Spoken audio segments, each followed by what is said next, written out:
Good morning, Daiwa fans, and welcome to the 2021 Daiwa BREAM Australian Open. We are here on the shores of Sydney Harbour. It is day one of one of the biggest tournaments on the ABT BREAM calendar. Now, the Open has a rich history, starting in 2004 as a teams event and then evolving into a boater-only multi-venue event. We have 24 anglers fishing this weekend. Let's have a chat to some of the guys and see how they feel about the fishing on offer on Sydney Harbour and the Hawkesbury River. The first angler that we have with us this morning is Daiwa's very own Tommy Slater. Tom, how you feeling, mate? Yeah, good. Happy to be at the Open again. So we missed it last year, obviously, but yeah, really keen to get on the water. Hopefully the fishing's all right. We'll see if we can find a few. Now, it's a it's a 3-day tournament with 2 venues, Sydney Harbour on day 1 and day 3, and Hawkesbury on day 2. The question is always, which venue do you pre-fish?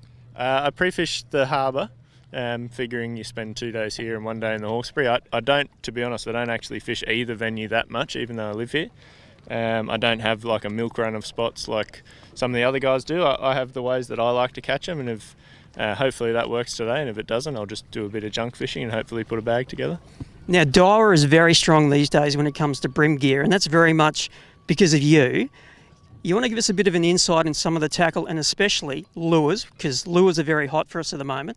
Some of the baits you're going to be throwing over the 3 days. Yeah, for sure. So I think I've got 13 of the new in-feet rods rigged up on the deck. So I've got all sorts of stuff from bait junkie grubs, bait junkie minnows, some hard bodies, some prototype stuff that we're still developing. So hopefully, I lost one of my prototypes the other day, so hopefully I don't lose. I've only got one more. But yeah, there's an assortment of stuff, and Sydney Harbour's such a good venue for that because you can fish every way possible and catch fish. So yeah, 13 rods. I'll probably use all of them today at some stage, and hopefully we'll catch 5 big ones. So we have a variety of waterways. I assume we're going to get a variety of weather. How much of a role do you think that will play? I think tides will play a big role. Tides, and if we get reasonable swell and a little bit of wind, I think the front should fish pretty well. If it calms off and it's real glassy, I think it'll be much tougher. But with that high tide in the morning, it's high tide now at the start. The mornings will be key. I think the afternoons will be a lot tougher. All right, I'm going to get each of the anglers that we talk to give me their tip, and you can't tip yourself. Give me one name. Who do you think is going to do well? You can't bet against Chris Hickson having 3 bad tournaments in a row. So he's had two average ones to start the year. So I don't think Chris will be far away at the end. Now, Daiwa, of course, when it comes to tackle, we are very much about raising the level. And we're going to raise the level when it comes to this tournament and coverage with the live that we have scheduled throughout the day, 10 until 1 each day. It's a pretty exciting event, isn't it? Yeah, I think it's going to set a new kind of standard or a benchmark, I guess you could say, for coverage of an event, and hopefully we can do it here for the first time and build on it for next year and keep building on it in the years after that. So I'm really looking forward to getting off the water and then go watch the footage back and watch the show. I think it'll be really good. Well, mate, we can't wait to put it on. It's going to be awesome. Good luck. We'll see you this afternoon. All right, our next angler is a man who's won this event before. He's won it twice. Once in a teams event with your brother Timmy, yep. And then, of course, you won it in the boater-only event. Yep. You going to put another one on the mantelpiece? Oh, I'd love to. There's only been a couple of people that have won 2. I think Ian Cito back in the day, Chris Hickson's won a couple, and I've won a couple. But it's such a good field here. It's, in Sydney Harbour, you've got to have 3 good days in a row. It's hard to have 3 awesome days on Sydney Harbour and the Hawkesbury in a row, but hey, that's what we're all trying to do. It's going to be down to good execution and good decisions. And there's a lot of things about this event that make it unique.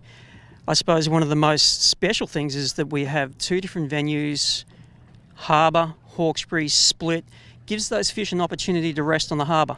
That's the interesting part. I think you're going to get better and better during this event. This morning got a high now. It's going to be all about crankbaits this morning up on the shallows. When we come back in a couple of days, it's going to be another couple of hours later. So for me, I think that gives me a better window.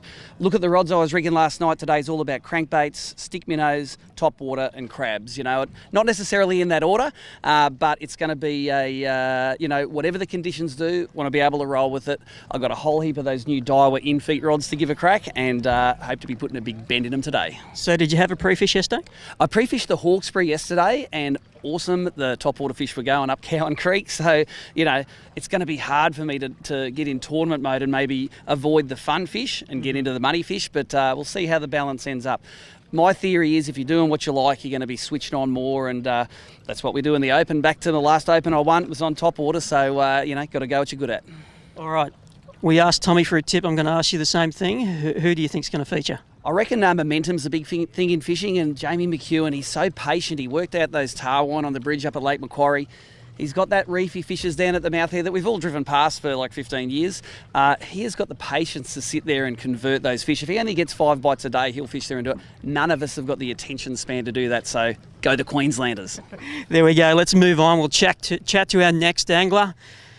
And it's a guy that we're not used to seeing on the Bream Tour. We're used to seeing him with a flippin' stick in his hand catching bass at Glenbourne. It is Peter Phelps, one of our Daiwa pros in the field. Pete, this is a Bream tournament. Are you aware of that? Yes, I am actually. Don't expect me to be flipping any jigs today, but I'll be going to have a bit of fun out there. Caught a few fish yesterday, so yeah, no big ones, so we'll see how we go. Now, bream fishing isn't completely foreign to you. You've done a lot of it over the years. What baits are you inclined to be throwing today? I'm a reaction sort of bait guy, so I'll have a crankbait in my hand probably pretty early. And then once that sort of tide gets down, I'll probably just go to a bait junkie crab, I'd say, and sort of just cast around some docks and rock walls and see what happens, I suppose. I will probably throw a crab. I didn't catch many on it yesterday, but that cranker crab just gets the big fish here in the harbour, so yeah, it's hard not to throw one. And you're staying at Tommy's place, so he would have teed you up with plenty of bait junkies last night? Yeah, for sure. I've got a pretty good, healthy supply there. Actually, I'm still running a couple from Lake Macquarie. Super glued the jig heads in, and they're pretty hardy. They last. All right, we've asked our guys a tip. Who's your tip? Who's going to win this? Yeah. You can't really go past Hickson. He's just an absolute fish catching machine. He just knows these places, like the back of his hand. So I think it's Chris's turn to win this one. And he's been in a pretty rough patch of form of late, so I'm sure he's going to turn it around. We might move up and chat to him now. We're going to leave our defending champion, Jamie McEwen, until the very end. Chris, nice of you to join us this morning. We thought you'd slept in. No sleeping in. I had to go get coffee and bacon and egg rolls. That sounds like a Hickson morning. How you feeling about it, mate? Pretty good, eh? Yeah, it's it can't be much worse than the last 2 events I just had, so it's got to come good sooner or later. So what do you do? Like you are one of the most consistent anglers on the tour, but that consistency sort of hasn't been with you the last event. How do you turn it around? Just go fishing. Just do what I do and hope that they're there. Pretty much. It's one of those things you have ups and downs in it in fishing, especially. It's just a matter of going out there and being confident and catching the fish you need to. Now I'm looking at the deck of your boat, and it does not look like your boat. You usually have like 32 rods rigged. I see 2. What's going on? They're in the locker still. And you just got here. They were the 2 I rigged last night because they had to change a couple of things. So no, I'll have a fair quiver on the deck. Just Sydney Harbour is such a vast place and so many options. I like to have one of everything tied on, so they'll be there. So what are the money baits you're going to have tied on over the 3 days? Of course, 2 different venues, the Harbour and Hawkesbury, slightly different fisheries. What are you going to be throwing? I think the staple from the practice day was just a grub, just a bait junkie grub on a light jig head. That sort of caught fish wherever I went yesterday. Cranker crabs, of course, you're going to have some of them tied on, and definitely a few deep diving cranks like a rolling crank or a spike for when that tide's up. Now, I've been chatting to the guys this morning, and I've been getting them to give me a tip who they think will do well. Your name has featured twice. You can't tip yourself, so who are you tipping? If that big sea push some fish in down the bottom, I reckon Jamie will go back to back, to be honest. If those fish are on that deeper structure, he's the one to catch them. So if it doesn't tune up the harbour and upriver in the Hawkesbury, we're going to do it tough. He's on a good run of form at the moment. Only a fool would bet against him. Good luck, mate. Cheers, mate. So let's wander on down and we'll talk to the man that we've just been chatting about, Jamie McEwen. Now, Jamie's in great form at the moment, fresh from a win last weekend at Lake Macquarie. Defending champion, didn't get to defend that title last year, won it 2 years ago. Jamie, how you feeling, mate? Yeah, not too bad. Yeah, pretty good this morning, so we'll see what happens. So just go out there and go fishing, catch 5, and hopefully the big ones connect. Now, I was chatting to Morgo the other night, and he was giving me the rundown on how you caught your fish and what fish you caught at Lake Mac. Tarwine in deep water, fast running water. What a great warm-up event for this event. Yeah, like fishing crabs is my thing. I love it. So it's and fishing towards the entrance of a waterway is something that I love to do too. So it was it was good practice. It was battling those big things. So we'll see how we go today. Now, 2 years ago when you won this event, you were fishing east of the bridge, deep water, heavy crabs.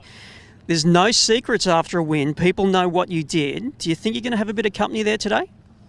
Oh, I'd say so after seeing what was going on yesterday in pre-fish. So no doubt. It's a very specialist technique. It's not an easy thing to do, to fish those crabs on really heavy weights in fast water. Yeah. You probably dialed in them better than anybody I've ever come across. Yeah, it's just one of them things. You just got to trial and error pretty much, really. So, I spent a bit of time just working on things and thinking about things of what's a bit different, what can work better than what I already do. So, and it's just see how it goes.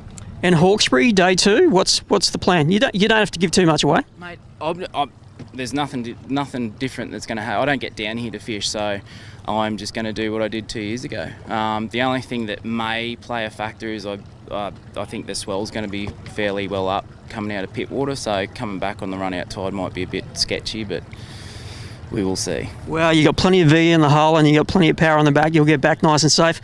Good luck, mate. Flying the flag for the Queenslanders there, Jamie McEwen, defending champion and fresh from a victory last weekend. This is going to be a really interesting day 1. All right, so there we got Cromo and Michael.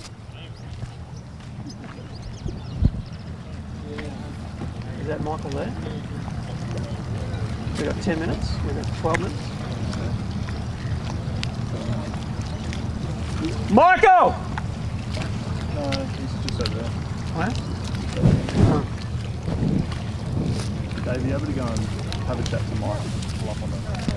We'll have a chat to Cromo and then we'll talk to him. We'll just get Michael and then we'll do the 2 of you guys.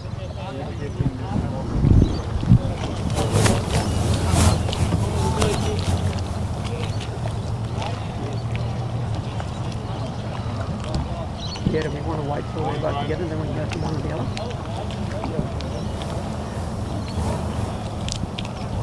Morning, mate. All right, he should be here by the time we finish with Crompton. Just start talking whenever you're ready.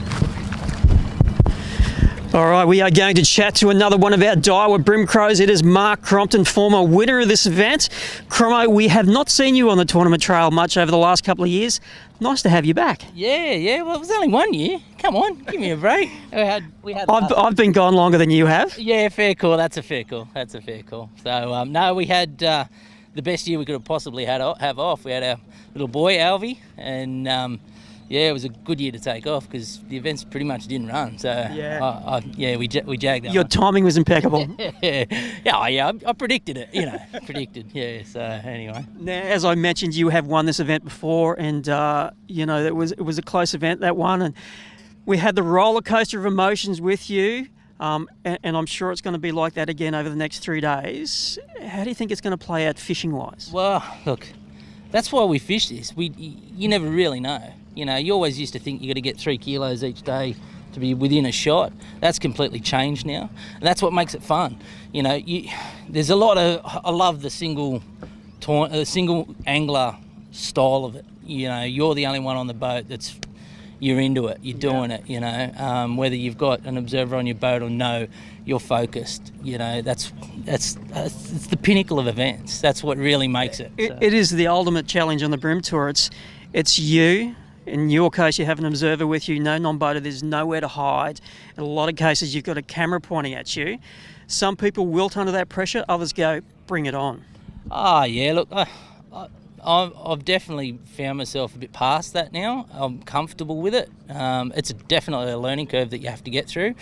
But for me now, I don't even think about it anymore. I made an idiot of myself early on in the days and, come to terms with the fact that, I grew up a fat kid, and I got teased, and it was easier to tease yourself first before someone else did it. So you know, like it's like that. Makes it easier on yourself. I wasn't necessarily the fat kid, but I was a short kid, so it was always important to get it with a short chaser for anybody else.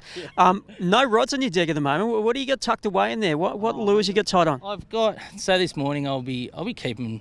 Look, I always say don't reinvent the wheel, just put mags on it.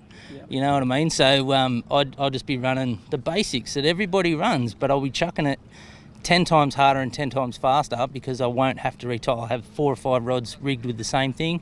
I'll have my crabs, my grubs, you know, a few minnows on, and just punch them hard all day. So I think that's the key here, is not messing around, changing things up, trying to, you know what works. If it's not biting, it's not biting. Move on to the next bit and just keep pumping it. Now, you love your Daiwa rods and reels.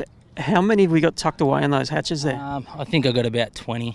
So they're not rigged. Just a couple. They're not rigged. So no, there's 20 rods in there.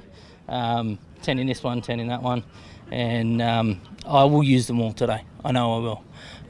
Hopefully I don't, because I'd like to be able to leave a few rigged for tomorrow that I don't have to worry about tonight. A few of them on straight through, so you don't have to worry about those ones. But yeah, it does become a bit of a pain at the end of the day, but during the day you want it. You need it. It's especially in this, like I say, punch. If I snap one off, I'm better off sitting down for 5 minutes and rigging 5 rods than doing one, then one.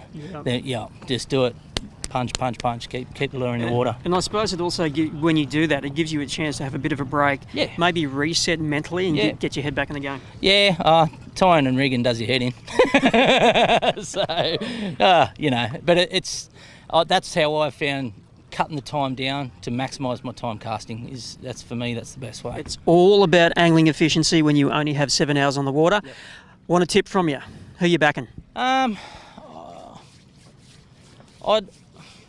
like to think someone would come through that hasn't had the level before. I'd like to see someone new come through and really raise some eyebrows.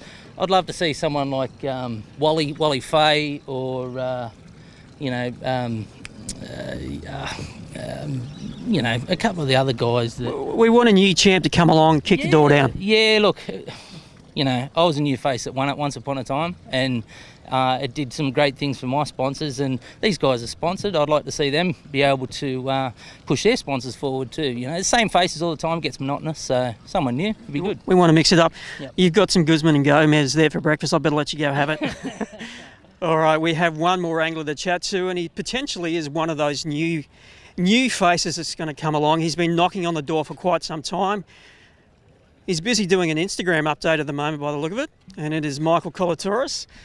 I first remember seeing Michael at the Savannah as a young 16-year-old. He'd come down with his dad to watch the weigh-in, still at high school. He's now a married man. Yep. He's got the flash bat, the brim rig. Yep, that's Michael, how are you feeling, mate? Good, yeah. I'm actually pretty nervous, to be honest with you, just which is a bit surprising because this is my backyard. And just the app format. So I'm not worried about finding them. It's just more so the time it's going to take to put the fish in the app and whatnot. But the butterflies are there, that's for sure. So it's good. Butterflies is a good motivator. It always it sharpens your craft. What baits are you going to be throwing? I think I can see a cranker crab down there. Correct. So this is a crab fishery, so I'll just be throwing gulp crabbies and cranker crabs all weekend, pretty much. If they're if they're not really taking the crabs well, I'm going to be probably throwing some hard bodies around under structure, so get a bit of a reaction bite going. So yeah. Pretty stout field of competitors we've got, isn't it? Best of the best. That's why I think the butterflies are there, to be honest.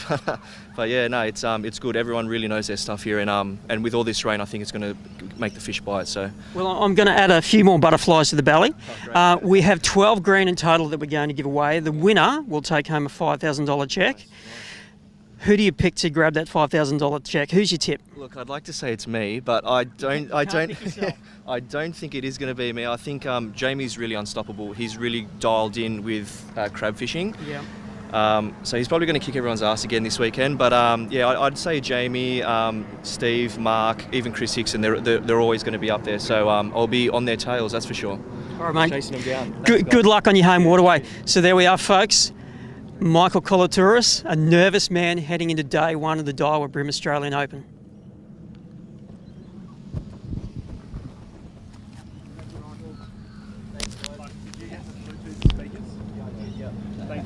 give you a message when we're going to go live and whatnot. Do they plug into the phone or? So they should, if you're on your Bluetooth, they should come up as there. Yeah, just so we get better audio and you can hear us a bit easier. It'll only be for 10 or 15 minutes.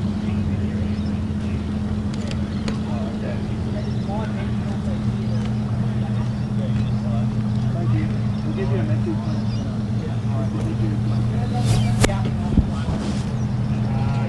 It'll be after 10. Nice flight. Very nice.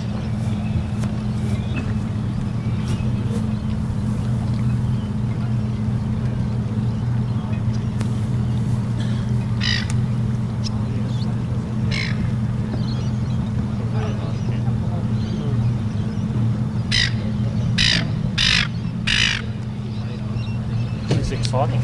Yeah, hell yeah. What do you think?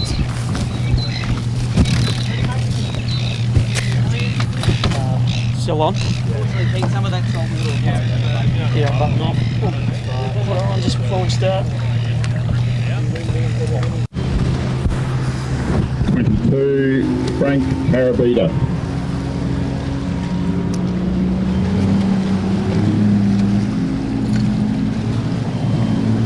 Number 23, Colin Moranti.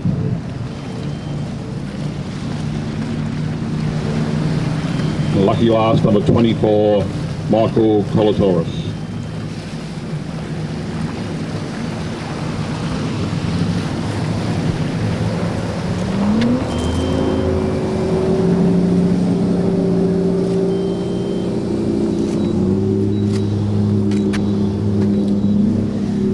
So there we are, folks. All 24 of our competitors are away on day one of the Daiwa BREAM Australian Open.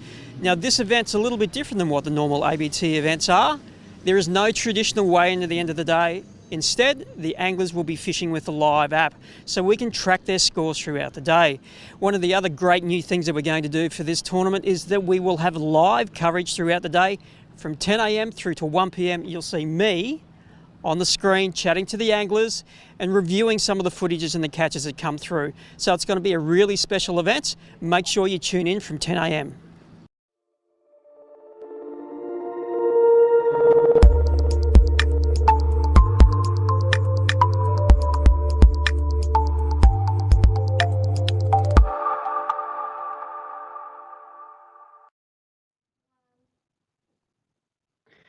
Happy Tuesday, tournament fans, and welcome to the 2021 Daiwa BREAM Grand Final. We are at Daiwa HQ, and it's a special day here at Daiwa, and it's a special day for the ABT tournament scene.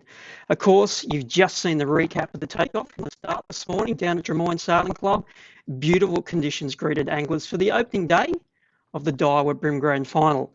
Now, the Daiwa BREAM Grand Final is an event that we've had on the ABT. Sorry. Let's try the Daiwa BREAM Australian Open. Now, that's an event that we've had on the calendar for many, many years. It started in 2004, initially as a teams event. Then we took a bit of a break for a few years and it came back with a vengeance, thank you to Graham Franklin, and it became one of the premier events on the calendar, a boater-only 3-day tournament on 2 separate venues. Today, they are fishing Sydney Harbour. Tomorrow, they head north off to the Hawkesbury River. And on day 3, Thursday, they return once again to Sydney Harbour. Now, it's a big event. It's very much a marathon, this, and they earn their money.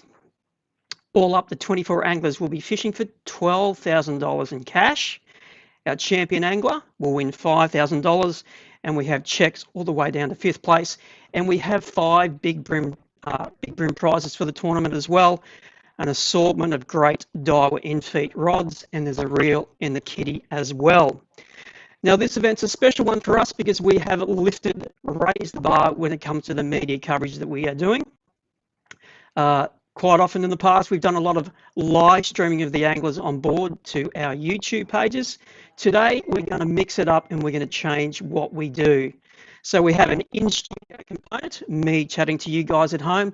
In addition to that, we're going to cross to our anglers live on the water, see what they're doing. We're going to review some of the catches that they've had so far throughout the day and that they get throughout the day and they will send through to us here. So we have plenty of great stuff in store for you and I'm really looking forward to it. Now, What is the BREAM Australian Open? Well, as I said, it's a 3-day tournament. Anglers start at 7 a.m. each morning. They fish through until 2 p.m. This event, no traditional live fish weigh-in at the end of the day. Unfortunately, COVID has kiboshed the traditional weigh-ins that we do. So we are running the tournament based on the ABT app. So that means we have a live scoreboard scrolling, so you can sit at home or at work checking them on your smartphone and see who's doing what out on the water each day of the tournament. Live coverage, 10 a.m. to 1 p.m. each day. And of course, as I mentioned, the tournament concludes at 2 p.m. each afternoon. And we also have lined up our anglers to chat to each night, 7 p.m. each night. We'll do a recap, chat to our top two, day 1 and day 2. And of course, on day 3, we'll chat to our champion angler all up. So our anglers got stuck in nice and early this morning. Our first fish came through on the app just after 7 o'clock. 7:06, I think, was the exact time. Luke Rogan was the first angler to lodge a fish onto the app. And what we might do is we're going to do a bit of a recap of what some of the anglers have done. The standout fish that we've had come through is Brett Penpraise. 38.5 centimetres was his standout fish. And it weighed 1.24 kilos. So we're going to get some vision of that up very soon. But that is a stunning way to kickstart your Australian Open. Brett can be a bit of a dark horse. He doesn't always get onto the fish, but he's certainly got onto them so far this morning, and he will be he'll be over the moon with that solid fish. So there's a constant string of fish coming through. If you want to keep track of what's going on, of course, we are live streaming from the studio here. You can see that via the Daiwa YouTube page and also by the ABT Tournaments Facebook page. So if you jump there, you can see the vision of what we have, and you can also access the live scoreboard via the ABT website, abt.org.au. Now, I'm not the only one involved in the broadcast. I've got the easy job pretty much. I get to sit in front of the camera and chat for about 3 hours about what's going on. We have a team of people behind the camera. Many people compiling the content that we are going to share with you over the next 3 days. So they're busy getting all the little grabs together that we can show you. So we're going to have some live, not some live just yet, but we're going to have some recorded video from earlier today that we're going to share with you very soon. Now I'm going to bring up the scoreboard here, and we're going to have a bit of a peruse to see who's done what. Now every angler has lodged a fish so far on the app. As I mentioned, Luke Rogan from Queensland was the first angler to lodge a fish through. So we might do a bit of a recap of the top 5 so far. Everybody in the top 5 has their full limit, 5 fish each day. Holding down 5th place at the moment, we have Daniel Bonacorso, a Sydney local and a man who has done very well on this venue in the past. He is sitting there with 3.39 kilos. In 4th place, Liam Carruthers, 5 fish for 4.58. Let's do a refresh here and make sure that we've got, bear with me folks, the joys of doing things live and dealing with technology. I'm just waiting for that load up again. Now we can also field some questions from you as well too via our YouTube page. Feel free to pop questions or comments in there. All right, so there we are. See the live scoreboard on the screen. In 5th place, we have Liam Carruthers, 5 fish for 2.75 kilos. Chris Hickson is holding down 4th with 2.988 kilos. Blake O'Grady, talk about a dark horse, 5 fish for 3.07. And in 2nd place, we have Mr. Malfood with 5 fish for 3.23 kilos. And the number 1 spot, the man who really kicked the door down once again this morning, Jamie McEwen, 5 fish for 4.512. Now, Jamie is actually the defending champion. He won this event 2 years ago. I'm going to have a look at some of his stats from his victory 2 years ago. Bear with me. Now, Jamie has been in a rich vein of form of late. Now, he's fresh from a tournament last week, Lake Macquarie, one of the rounds of the Daiwa BREAM series. He won that event. He got to have a bit of a sleep in yesterday morning, and he's back at it today. So when Jamie won 2 years ago, he weighed a 3-day limit of 13.47 kilos, and it was the heaviest bag that we've ever had at a Bream Australian Open. It gave him an average of 4.49 kilos. And of course, he did it fishing cranker crabs, and that is very much Jamie's strength, fishing crabs down deep. He did it last weekend at Lake Mac, and he'll be doing it again this morning. So he has 5 for 4.52. His average last year was 4.49. So he is right on to repeat what he did 2 years ago. You'd be a brave man to bet against Jamie. He's definitely the man to chase. Now, I believe we may have some vision to show of Jamie.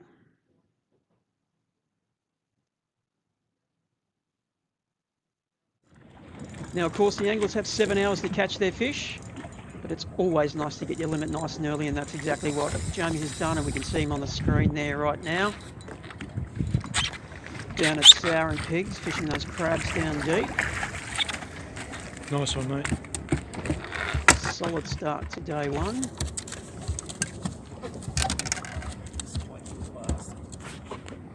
Now, many of the anglers have observers on board today. Now, the observers can't assist the angler in any way when it comes to fishing, manoeuvring and controlling the boat.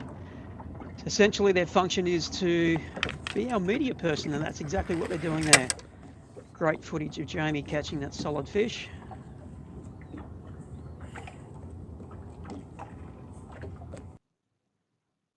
Jamie logging his fish into the app there. And it's a very, very simple process for the anglers. So they'll catch a fish, they will measure it on the ABT ruler that they've given. They'll take a photo of the fish with their phone, and then they will log it through to the app. It comes through to us here at HQ.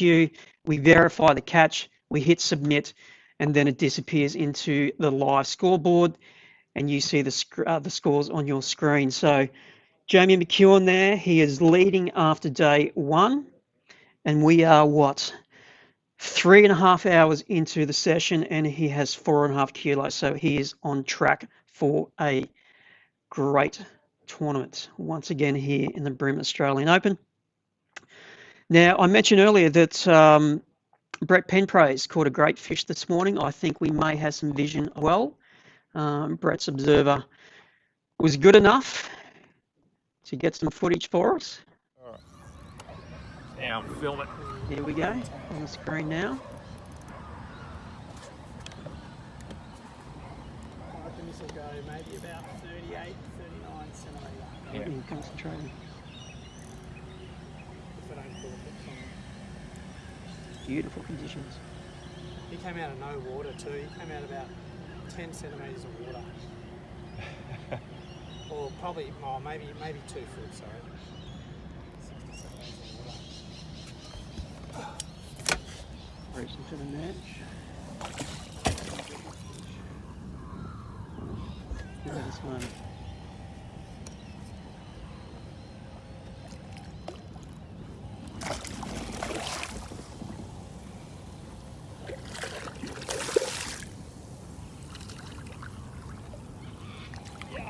Yeah.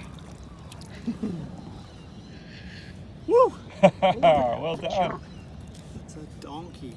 You. That is a donkey. Yeah. Woohoo.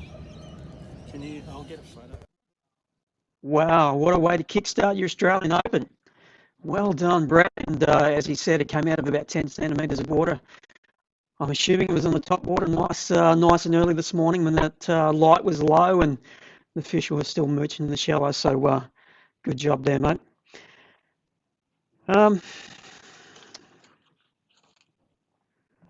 Michael Colatoras was one of the other anglers who had a great start this morning. I'm going to scroll down the scoreboard and see where Mick is sitting at the moment. He's sitting in 12th place, 5 fish for 208, and I believe that his observer may have sent us some footage through as well. Yeah, it's got him.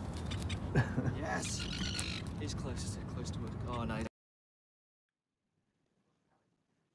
Nice fish. And of course, we chatted to Michael pre-start, pre-takeoff, and he very much said Sydney Harbour was a crab fishery. So I would bet my firstborn child that fish was caught on a crank of crabs. So some anglers are really starting their day in fine form, and well done. So it's going to make for a really interesting session.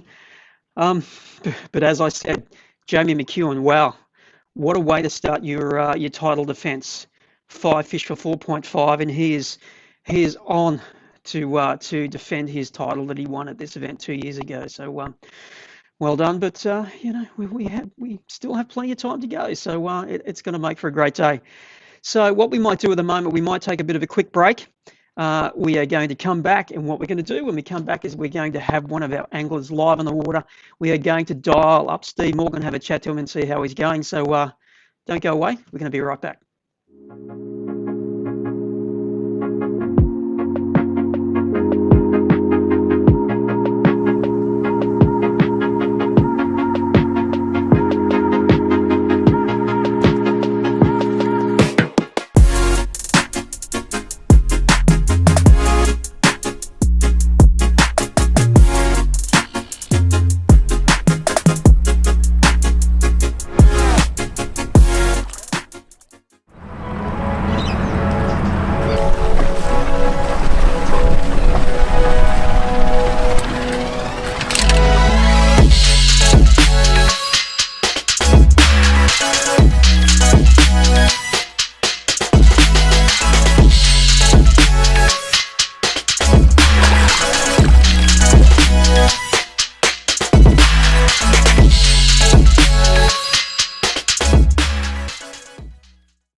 You'll have the chance for showers or thunderstorms, and also little disturbances rumbling along this thing will bring us a chance for rain.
And we are back.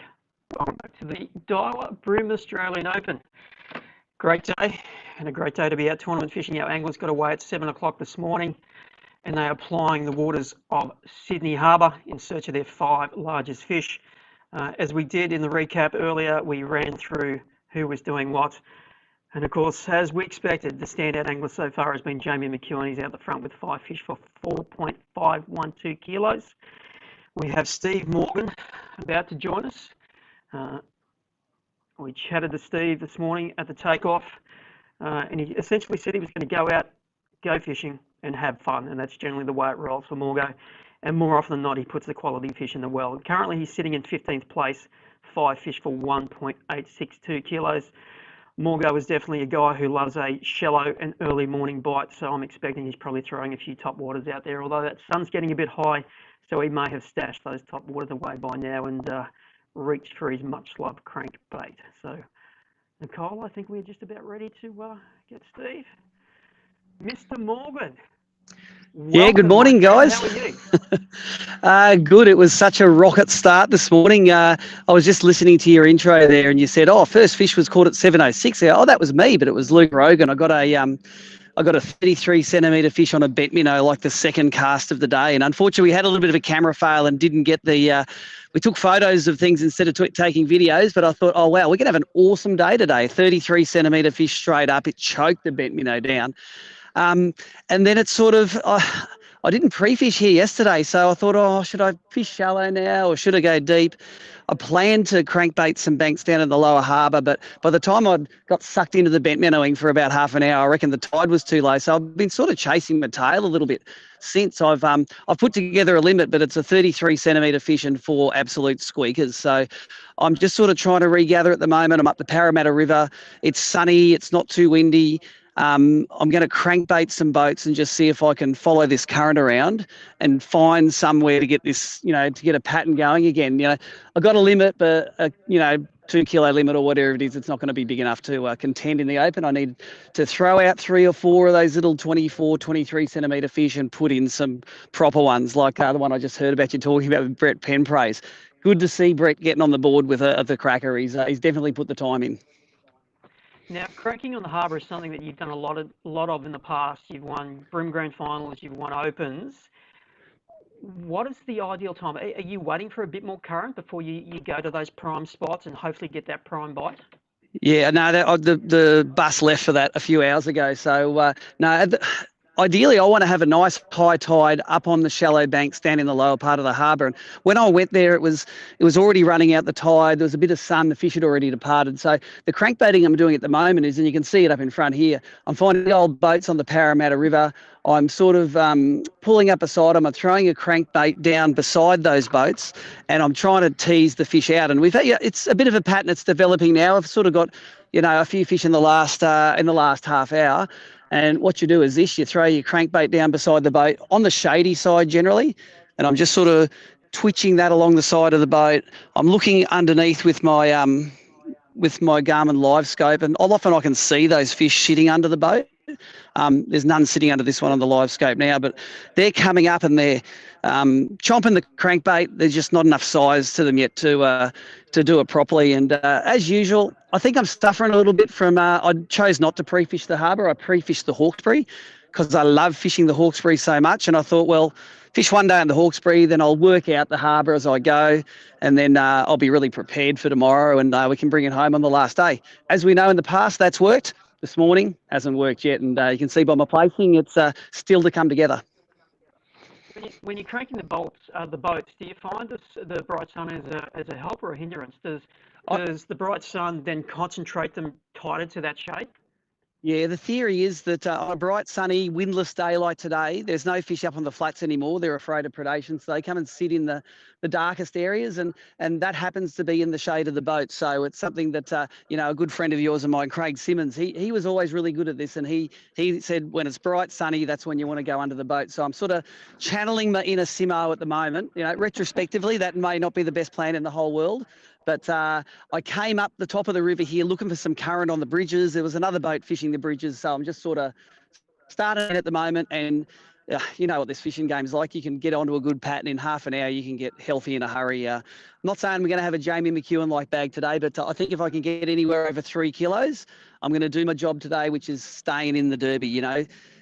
There's no guarantee that anyone's going to catch a big bag every day. So if today I get 3 kilos and that's my bad day, then there's nothing wrong with that since I've had a fairly slow start. Now, you and I caught up last week and had a bit of a chat as a lead into this event. And we were talking about Sydney Harbour and what an impressive fishery is. 2004, as I mentioned, was the first time that we came to this waterway, and it really blew our socks off how good it is. It just holds in. It's such a quality waterway, isn't it? Yeah, there's a lot of fish in this joint, and I think it's for several reasons. One, I think there's no commercial fishing on this area, but also, especially up the river here, there's a lot of heavy metal pollution in the river. So fisheries, and they give you a pamphlet, and there's only X amount of species Y. And my theory is if you can only got to eat a certain amount before you start going sideways, don't eat any of it. Yeah. So it's sort of got a little bit of natural protection in that area. Also, it's a very urban waterway. There's so much structure in here. There's flats, there's docks, there's boats. There's literally a million places for bream to live and grow up, and that's why it's such a stronghold for bream. If you're a brimmer and you haven't fished Sydney Harbour, you got to come and do it. Like I've caught 5 or 6 fish, had a few bust-offs today. It's fishing tough for me, but I'm still catching fish, and that's what's good about this joint. Now, I want to drill down a little bit with the gear that you're using, and I suppose in many ways we could call you Mr. Crankbait. You were very much the guy that sort of drove it hard on the Bream Tour. You're fishing straight through long before any of the guys had ever heard of it. What is your ideal rod and reel setup for cranking bream? Well, I'll talk about through the one I've got here at the moment. This is one of the new Daiwa in-feet crankbait rods. They're the crankbait ones because they're blue. That's the secret. I don't understand much about how in-feets are named, but I do understand that the blue ones are the crankbait rods. So I've got that matched with a Caldia, and I've got some 3 pounds straight through fluorocarbon on. So a lot of people nowadays use the braid and the leader, but I've got the straight through fluorocarbon. I've got an SX40 on the end of it, and I'm just sort of twitching it through these the shady sides of these boats, and the bites are pretty gentle, when they'll just sort of pick it up and grab it, unless there's a school of fish, in which case they'll grab it and run as fast as they can to try and get that morsel away from all of their mates. I suppose this is one of the few situations when I am actually jerking a crankbait for yellowfin. Normally I'll just slow roll that crankbait and they'll just jump on, but beside these boats, jerking it actually makes it run a little shallower in the water, and ideally I want that lure to be running just under where that hull is there. I don't want them to have to go down for it. I want to be looking up, see it, come and grab it. So if you're going to ask me what the rest of my day is going to look like, if we can get a pattern going on this, as I move down and the wind maybe picks up and the water gets clearer, this pattern has potential to be pretty good as the day goes on. It's definitely not going to die out. If it's going to go now, it'll maybe get stronger during the day. So which is why I'm trying to stick with it. If I had my time again though today, man, I'm up in urban Sydney and there are cicadas buzzing everywhere. And if I was to have my time again, I'd throw the bent minnow for the first half hour, but then I'd go straight up Middle Harbour and I'd go cicada fishing all day, because I would rather be cicada fishing than throwing this crankbait in the dirty old river trying to catch a bream slightly bigger than 24 centimetres. I should be up there trying to catch, 35 to 40 centimetre fish and do it on top water. So you're quite entitled to say, Morgo, what the hell are you doing right now doing this? Is that perhaps a bit of an insight into what you might do tomorrow on the Hawkesbury? Go chase cicada eating fish? 100%. When I pre-fished up there, the cicada bite was going strong. There's nothing like the sight of a big blue nose bream come up and just annihilate a cicada. So, have I made the best decisions today? No. Am I going to make good decisions tomorrow? Hell yes. That's what we like to hear, a positive attitude. So, Stephen Morgan, having a great day at work. It, of course, is day one of the Daiwa BREAM Australian Open. Good job, mate. All the best. We'll chat to you soon. Thanks, guys. Watch that scoreboard. I'm going this way. There we are. Steve's having a great time. Perhaps lamenting some of his choices this morning, but he's never a man to give up, and he's always a glass half kind of guy. So he will have a really good second back end to this session. Now I'm looking at the time here; it is nearly 11 o'clock. So.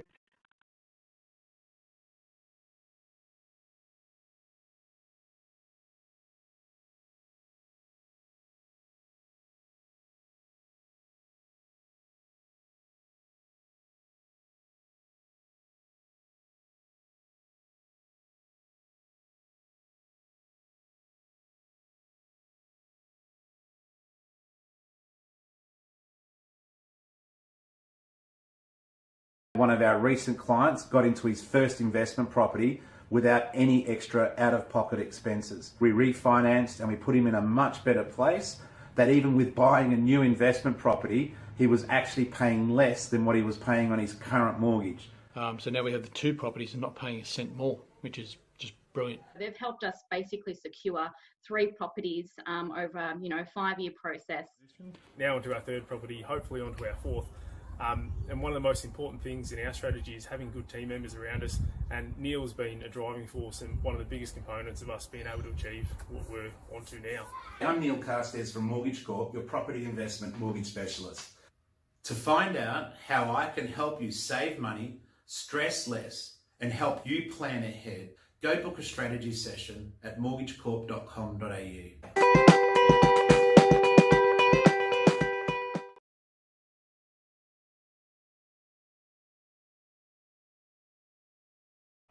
And it's got a nice short handle. Awesome.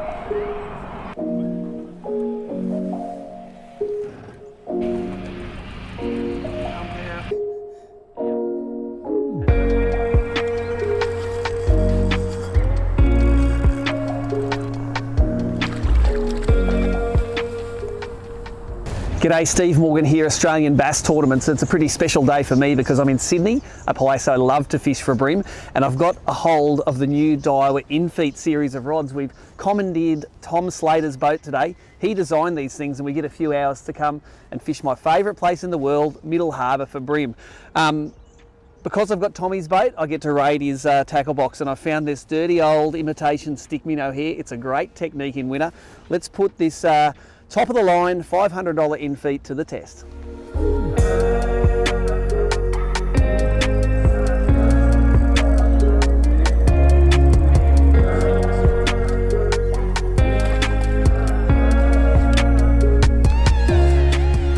So that is a couple of casts into the new Daiwa in feet. This is the EX model, the top of the line. It's a pretty nice rod, but Sydney, welcome back, it says. Check out that lovely bream on a little sinking stick bait. That soft action just keeps those little hooks in, and these aren't flash hooks, they're pretty ordinary, those hooks. Keeps it in, keeps the fish on, love it. Now we've caught a couple of fish early on the stick minnows. We've got the crankbait out, a little deep diving crankbait there, and this one here is the 7'4". This is the middle one, the Z range. Very slow action, perfect for crankbaits, and that is a perfect place to throw one.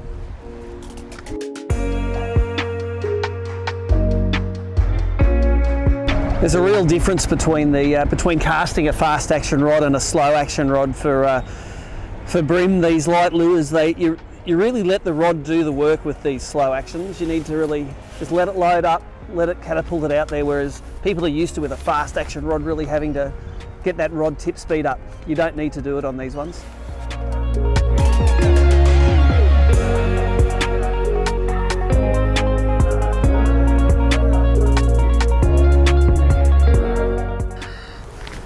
I don't know if it's just Sydney or if it's the in-feet, but check that out. One of the things about Sydney is Sydney people are often killjoys. Look at this, they've scraped all of the oysters off this bridge. The lure manufacturers really, really hate it, but it does make it easy to get a cast along here. Ooh, bait. There it is. And even though the oysters are gone, the bream aren't. And there's that crankbait rod again, that nice soft action. That's typical of this whole in-feet range. They got the actions just right for the techniques. This is quite a dark local fish. I reckon this one must live on the bridge the whole time. Got that bronzy sheen to him. And smash that little crankbait. But this is the mid-level in-feet here. $350 price point. It's got the silicon carbide stainless steel frame guides down below, but when you get to the top and you can see these different binding colours here, they're the titanium frame ones, and that just helps you with your casting. On the slow rods, any less weight that you can have in the top half of the rod is going to help that casting action, and feels great in the hand, and this thing throws a crankbait really nicely.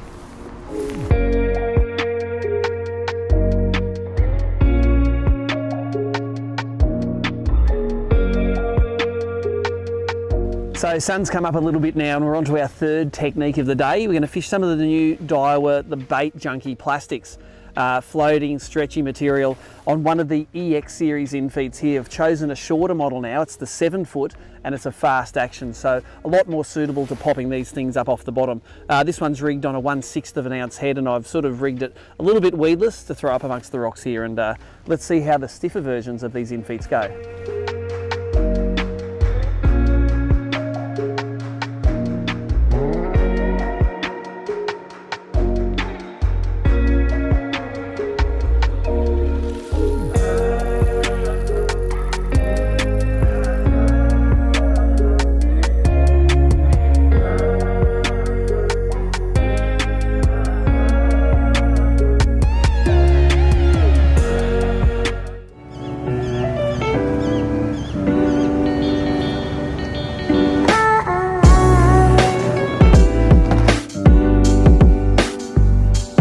G'day Daiwa fans, Tom Slater here.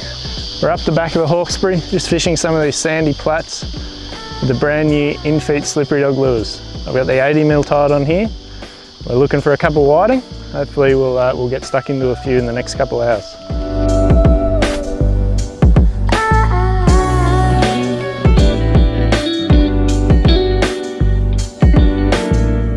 Alright, so we've just taken a break for a second. I want to show you the size comparison between the original 65 slippery dog and the brand new 80 size. So a couple of things we've done differently with the slippery dogs this year. We've actually tuned both of them. So they're now the in-feet slippery dog. They all come with BKK striker assist hooks as standard on the rear of the feet now, and BKK treble hooks in the middle. But the big change is what we've done is you'll see in the back here there's that single ball, and we've changed that ball now to tungsten, so it makes the lure sit a lot more vertical in the water when paused. But obviously when we're whiting fishing, we're winding constantly. What that helps do is just keep that tail down, keeps the nose up, and gets that nice skating action across the top. So much better action on a fast retrieve with these new TG tuned slippery dogs. 65 and the 80. The 80's working really well this morning. We'll keep going.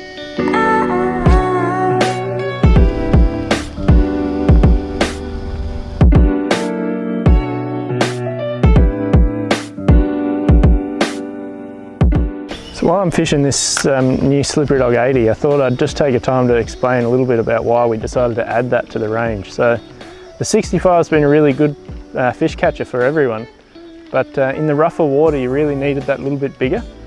So rougher water generally means a bit of wind, and that casting distance you get with the new 85 weighing almost just over 6.5 grams, it really punches into the wind nicely, and that little bit more weight just makes it a bit more stable in the rough water, and certainly those whiting really love it.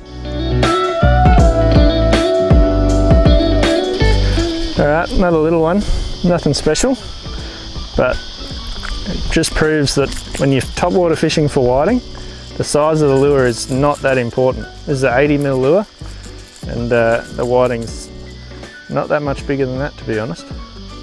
But they certainly don't shy away from the bigger lures, and that 80mm slippery dog, he wanted it. We'll get him back, get another one.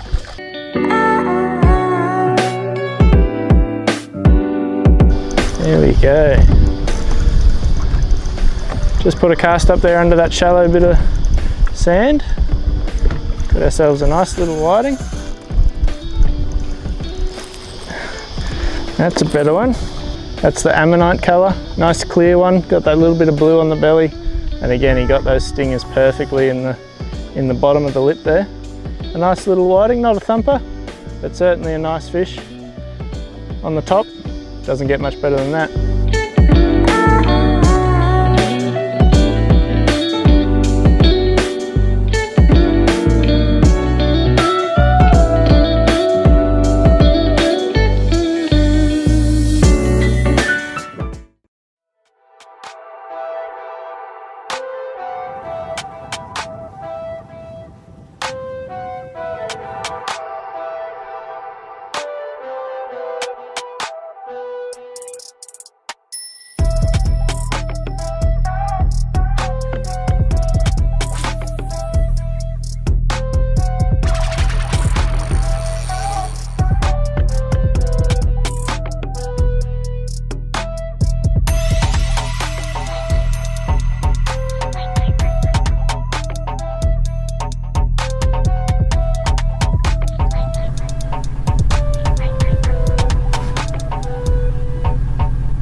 Welcome back. We are live at day one of the Daiwa BREAM Australian Open, and we are at Daiwa HQ.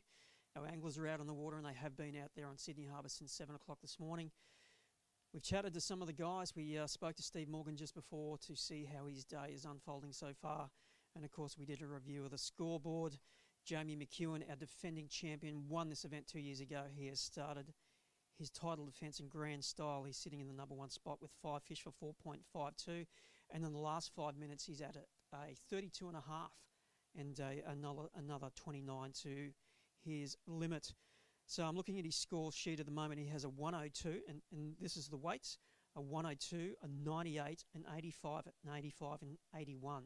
So they are the 5 fish in his limit at the moment. So a great start by Jamie there, and we're going to cross to him very soon and have a bit of a chat to him and see how he's going. Of course, I'm expecting that he's going to be fishing where he won this event 2 years ago, and that is the Sow and Pigs Reef east of the Harbour Bridge, fishing the deep water, catching them on crabs. That's where the big fish are hanging out, and he's certainly picked up where he left off 2 years ago. So we're going to get him up very soon. In second place, we have Ahmed Mahfood. He is holding down second, 5 fish for 3.23 kilos. And Blake O'Grady is sitting in third with 5 fish for 3.07. And Tommy Slater, Daiwa's very own Tommy Slater, he's charging hard after a quiet start. He's sitting in fourth place, 5 fish for 3.09. And Chris Hickson is currently in fifth with 2.988 kilos. Chris has won this event in the past, and he's always a one to look out for any time that we come to Sydney for the Open. I think we're getting pretty close. Jamie's observer is dialing in, and we'll have them up live very soon. Of course, we are streaming via Daiwa Australia's YouTube page, also ABT Tournaments Facebook page. So plenty of people and at home and at work watching the live feed. We are doing the live feed from 10 a.m. until 1 p.m. each day, 3 days of the tournament, Tuesday, Wednesday and Thursday. Day 1 and Day 2, anglers will be fishing Sydney Harbour. Day 1 and Day 3, they are fishing Sydney Harbour. Day 2, the day in the middle, they are off to the Hawkesbury. So they get to mix it up. They get to go hard on their Sydney Harbour fish on Day 1 and give them a bit of a rest, and then go back on Day 3 and spank them hard once again.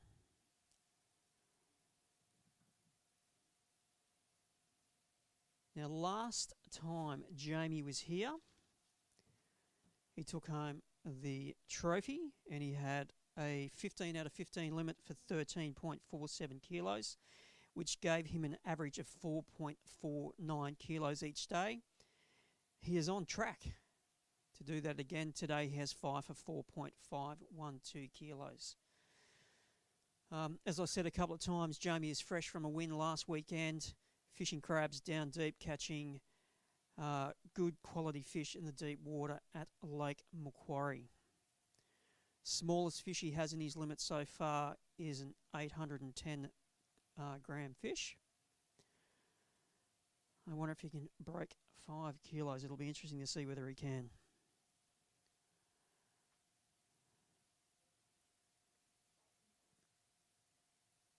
All right, I'm just scrolling down to have a look at the scoreboard here. 24 anglers we have fishing. How many of those have their limits? Let's see. It's a solid looking squad. So we have limits all the way down. So we have 21 limits at the moment. We have anglers fishing this event from right throughout Australia. We have Steve Duff from Victoria, Bernie Kong, who used to be in Sydney. He's now living up my part of the world in Brisbane. So we've got anglers from up and down the eastern seaboard. And we have Mark Crompton live on the board. We're going to get him up on the screen. He'll be with us very soon. We chatted to Mark at the takeoff this morning. It was an interesting chat to Cromo. He said a lot, but he didn't say much at all. He was pretty tight-lipped, pretty cagey.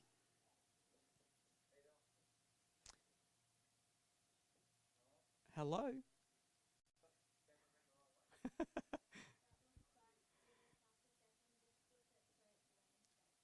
we can hear him. We're just trying to get the vision sorted.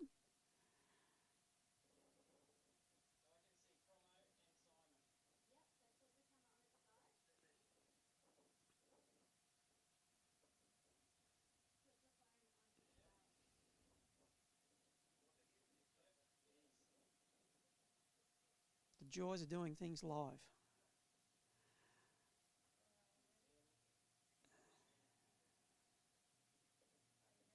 Yeah. Let's get him up on the screen. It'll work. There he is, Mark Crompton. How are you, mate? Hang on, mate. Have you got me? Just trying to get the audio. Oh, it sounds I like can hear you loud and clear. How's your morning? Anyway, how you going? I'm really good. How are you?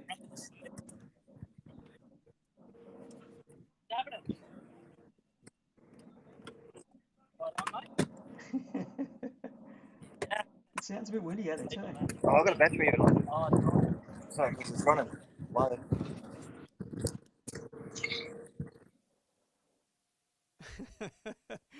All right, let's have a look, see what Cromo's got so far. He's sitting in 11th place. He has 5 fish for 2.213 kilos. The biggest fish in the limit so far is 570 grams. Oh, sorry, 600 gram fish there.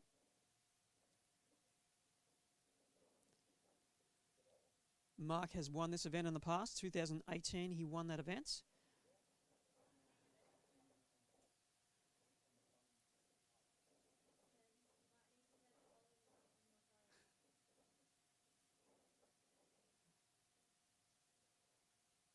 Mark is one of our Daiwa BREAM pros in the event. Very passionate tournament angler. We didn't see much of Mark on the tournament trail last year. We didn't see too many events on the tournament trail last year. Of course, COVID kiboshed a lot of the rounds. And Mark and his lovely wife Danny became first-time parents last year too. So, all right, I think we might be ready to have another chat to him. Right, yeah. That's a good fish, mate. Looks good. Perfect timing, Crocs. Heaps of them up there. That's a kegger. That's a kegger.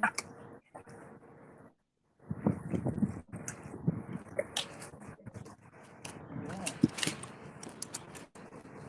That's just giving me what you wanted. So his biggest fish at the moment is 670. Can they hear it at all? Must be in delay. Couple more up there too. See if they can. You got that there? Well done, mate. Awesome fish. Woo!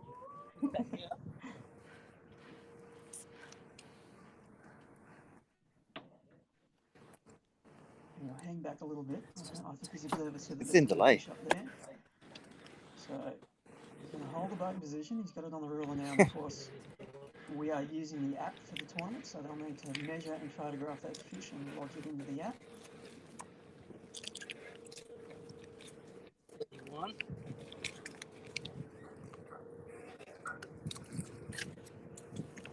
They take 2 photos, one of the fish 310? on the ruler, and then they'll get a call. Yeah, I'd say so. 305. No, it's 31. Pushing both holes. In amongst the tugs.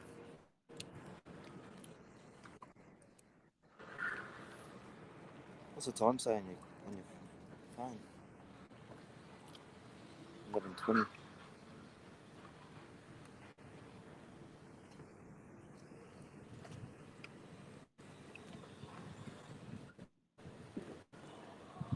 Oh, you're right. Oh, yeah. Sorry, I didn't mean to say that. It's 30, what is it? 31? 31. Alright, we just dropped 2 30-odd porker fish in the boat. Hopefully you guys see that shortly. That thing's not too bad though. Yoink!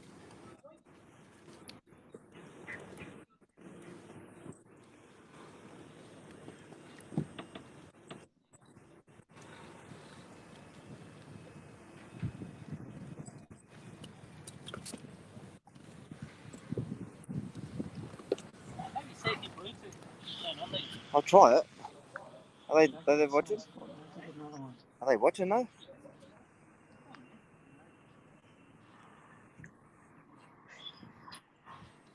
Looks like we might have frozen there. Oh, you're not connected. So a great run of action there by Cromo. Solid effort. Let's have a look to see where he's moved. He's in 9th place now. 5 fish for 2.54 kilos. 670 grams is the standout fish in his bag so far. Good job, Cromo. Former winner of this event, of course. As I mentioned, 2018, he won that tournament. He was very emotional on that day. It was an event he'd tried to win for quite some time, and he was over the moon that he finally grabbed the Australian Open title. And the year after that, Jamie McEwen was our champion, and as we've mentioned a few times this morning, he is on track so far to defend his title.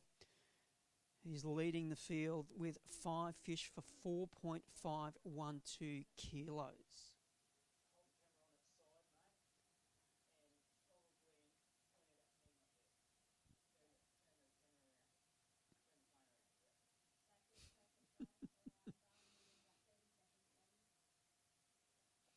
All right, I think we're the man that we're just speaking about, Jamie McEwen. We're going to get him on the line very soon.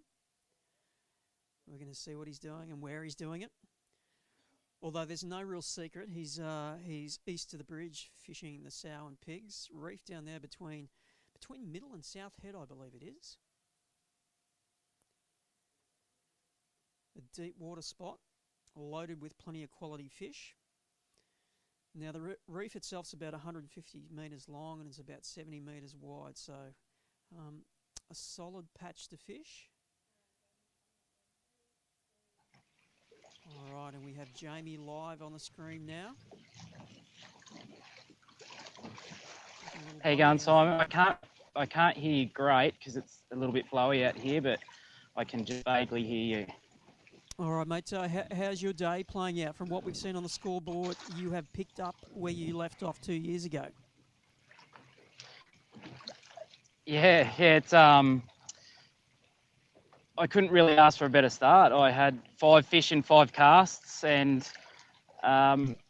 it's just been a matter of being patient now. I'm picking them off as they come through. I had some issues with a seal and some kingies that were sitting at the back of the boat wanting to steal anything that went past their face. So when you say seal, you don't mean a seal on your water pump or anything. This is actually a living seal that eats fish. Yeah, there's a resident seal here. It was here in 2019 too that caused some issues for me. So I just got to try and get to the opposite side of the reef where he's hanging out. So that's the only way to try and get past it, I think. It's a bit of a different dynamic than dealing with rowers and jet skis, isn't it? Yeah, mate. Yeah, completely different. We've got plenty of weight coming through. And as I said, we've got the wind picking up a bit now, and there's a little bit of swell, not much. All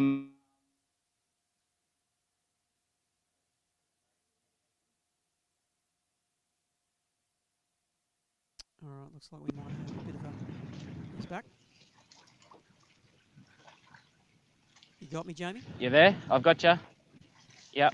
Now, when you saw the tides for this year, were they spot on? Were they exactly what you wanted for your fish to line up? And mate, they were the tide and moon phase are pretty much the same as what it has been, what it was in 2019. So, getting a lot of little baby snapper as well as a bycatch. So, but now it's just a matter of moving around with the school, using the Lowrance gear, the active target to locate them again, and when they move off, because once you start to pin a few, they obviously sort of spread out a little bit. So you're spotting the fish on the screen and following them around rather than looking at the structure and assuming that there's going to be fish there. Yeah. So completely different to 2019 for me. It was sort of casting blind, but this year I can sort of see where I've got to find them. I turn everything off, and then once the bite sort of slows off a bit, I turn it back on and then move around with the electric and try and locate them again. Now the reality is, you have enough fish in your well at the moment to set yourself up to win this tournament. Do you stay there all day, or do you go off and give your fish a bit of a rest? Mate, going off 2019, I didn't need to rest it because we've got the break in between. Tomorrow, obviously, we're at Hawkesbury, so so no, I'll stay here all day and just manoeuvre around. Like there's one complete side of the reef that I haven't fished yet. So I'm sort of saving that for a little bit later when the tide drops right off the reef. There's a deeper side. So when the tide drops right out, I'll head over to there and see if I can't get a few over there. So we'll, just sort of play it by ear and move around. I'm not fishing real hard now. I've sort of, 4 kilo was sort of the target this morning. So I think going off what's on the board at the moment, I'm a bit over that. So I'm just sort of plucking them here and there and not sort of really stinging where I'm finding them at the moment. So I'm just working through it. Right, I'm not trying to be rude either. With my back and woods here, mate, I just can't hear you. You've got 4.52 and then Ahmed's sitting in second with 3.23. So you've got well over a kilo over your closest rival. Three days though, mate. It's anything can happen. How much of a lead would you feel comfortable with heading into day 2? Because you never know what's going to greet you at the Hawkesbury. Yeah, that's right, mate. Nothing really. No, there's no lead probably big enough for the 3 days until the last weigh-in on the last day. Anything can happen in this. It's.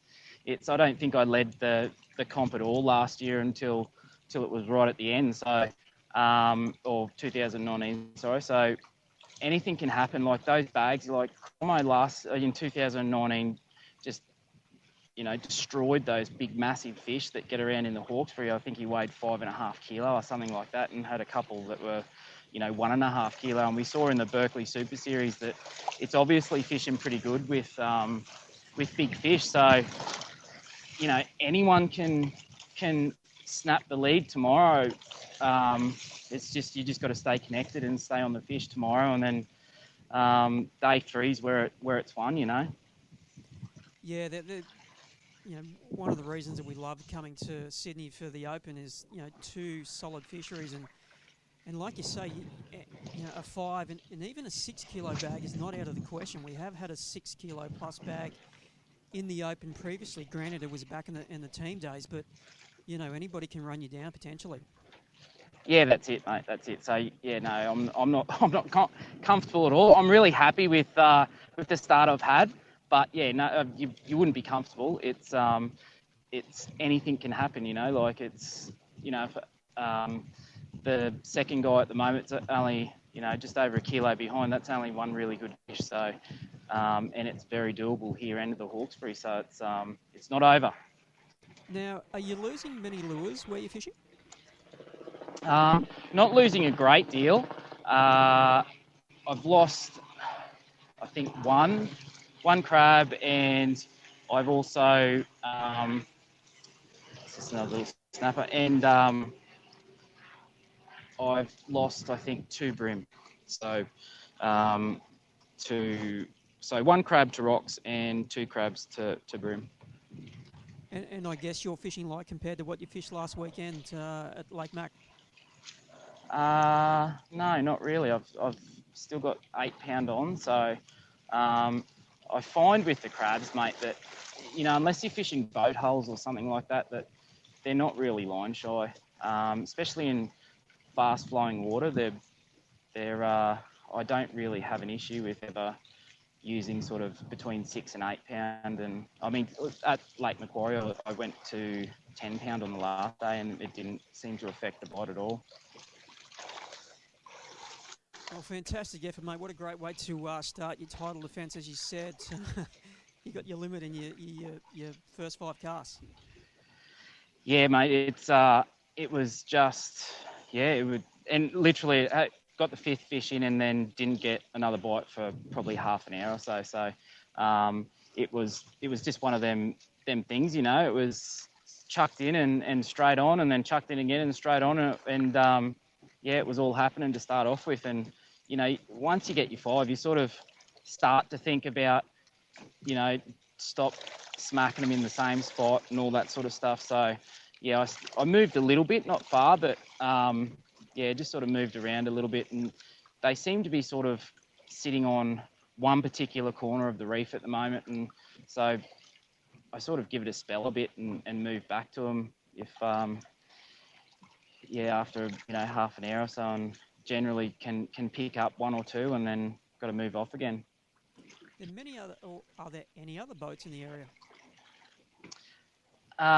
Your boss was here. I think Tommy's your boss, isn't he? He was here for a while. Yes. And I didn't see him catch a lot. And then he was pretty much behind me, just on the other side of the reef. And as I said, they just sort of sit in the same sort of area. He stayed for a while and then took off. There's been no other Betos or charter boats or anything like that hanging around. It's just me, the kingfish, the seals, and the bream, mate. Well, you mentioned Tommy. Every time I do a refresh on the scoreboard, he is moving further and further up, and he's sitting in third place at the moment with 3.019 kilos. So he's coming hard for you. Yeah, mate. Yeah, it's he's not too far away. I did see where he went, but so it's mate. As I said, I may not be leading by the end of this compo. It's by the end of this day. It's just one of them things. Last year I think I sat in third for day one and day two, and just got that really good bag on the last day. So I mean, anyone can do it from within the top 10. It's just such a fishery where you can really bang big fish quickly. It's anything can happen, within an hour sort of thing. So yeah, I've had a good start, but it's far from over. Yeah, it's an event that can be a real nail biter, and it comes down to the wire, and it has many times. We've seen the event split by 10 grams. So it's exciting for you guys and anglers, and as a commentator, it's also making for a great spectacle. So it's a good event, mate. Great way to start your titled events. We might let you get back to it. Good to see you on the flag for the Queenslanders. Thanks, mate. All right, mate. Talk soon. Take care. There we are, Jamie See you, mate. McEwen, Bye. our leader. 5 fish for 4.512 kilos.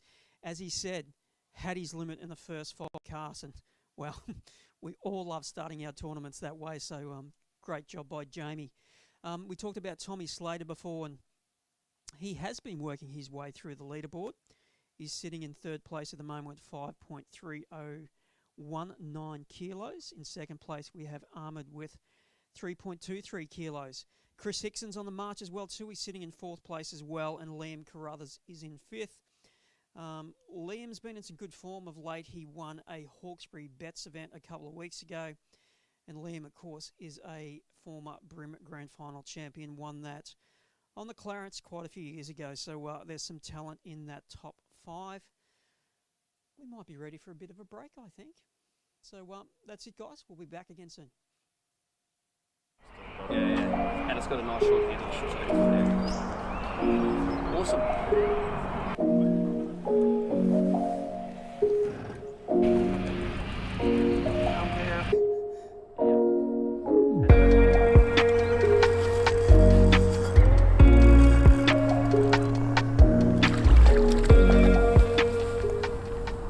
G'day, Steve Morgan here, Australian Bass Tournaments. It's a pretty special day for me because I'm in Sydney, a place I love to fish for bream, and I've got a hold of the new Daiwa in-feet series of rods. We've commandeered Tom Slater's boat today. He designed these things, and we get a few hours to come and fish my favourite place in the world, Middle Harbour, for bream.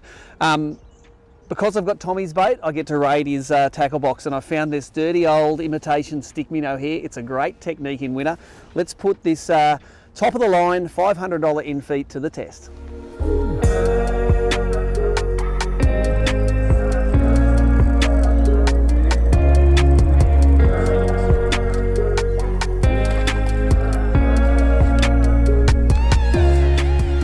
So that is a couple of casts into the new Daiwa in-feet. This is the EX model, the top of the line. It's a pretty nice rod, but Sydney, welcome back, it says. Check out that lovely bream on a little sinking stick bait. That soft action just keeps those little hooks in, and these aren't flash hooks, they're pretty ordinary, those hooks. Keeps it in, keeps the fish on, love it. Now we've caught a couple of fish early on the stick minnows. We've got the crankbait out, a little deep diving crankbait there, and this one here is the 7'4". This is the middle one, the Z range. very slow action, perfect for crankbaits, and that is a perfect place to throw one.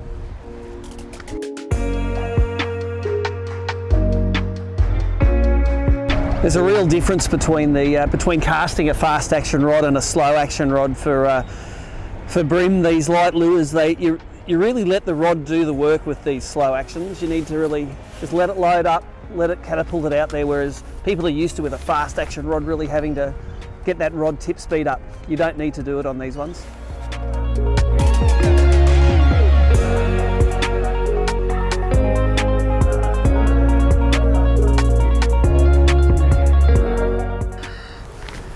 I don't know if it's just Sydney or if it's the in-feet, but check that out.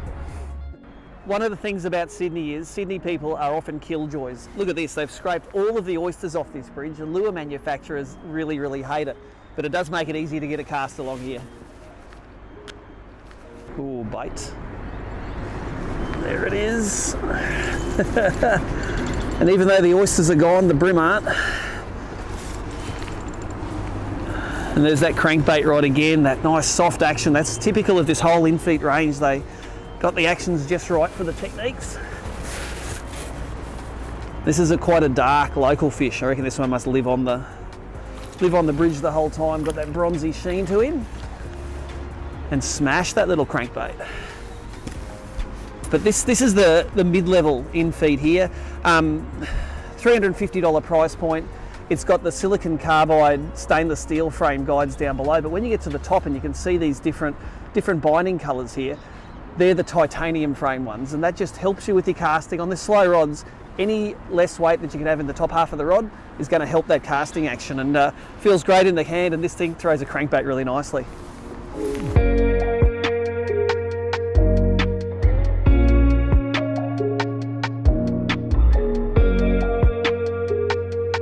So sun's come up a little bit now and we're on to our third technique of the day. We're going to fish some of the new Daiwa, the Bait Junkie plastics, floating, stretchy material on one of the EX series in-feeds here. I've chosen a shorter model now. It's the 7 foot and it's a fast action, so a lot more suitable to popping these things up off the bottom. This one's rigged on a 1/6 of an ounce head, and I've sort of rigged it a little bit weedless to throw up amongst the rocks here, and let's see how the stiffer versions of these in-feeds go.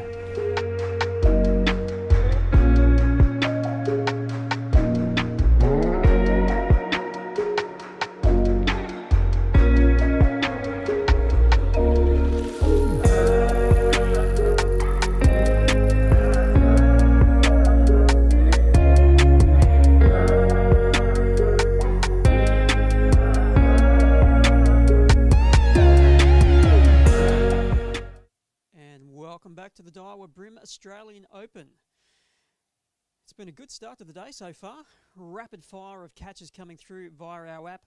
Jamie McEwen has charged to a comprehensive lead. Of course, Jamie's our defending champion. He has 5 fish for 4.512 kilos. We've chatted to a few anglers live so far, and we have Tommy Slater in the queue. He's our next angler that we are going to get up onto the screen and chat to. Tommy, you've been in charge of late, mate. You're sitting in 3rd place at the moment. Yeah, no, it's been a good little last 45 minutes or so. We're at the Spit Bridge, pretty obvious spot. And there seems to be a few fish on it, so I've caught I think 3 or 4 of them now, and a couple of nice fish that you've seen in the last probably hour or so. So it's a little bit of a quiet morning, but starting to get a couple now. So it's not the quietest place in the world to fish, is it? No, very noisy, and it opens up every hour. So the bridge opens up, and you have to make way for the sailboats to come through. Yeah, not the most peaceful place for fish, but seems to be fairly productive. So we'll stay here for a little bit longer. We'll fish around, and then we're going to head back up Parramatta River, I think, and try and catch a few more. Now, when we were driving back to the office here this morning, we had a look for you at the Spit Bridge, but we couldn't see you. What time did you get there? Probably it's 11:30 now, maybe around 10 o'clock. So I actually started out on some washers or some rocky points towards the front of the system. So we fished around there. It was a bit quiet, to be honest. There was quite a few boats around on a couple of the washes that I wanted to fish.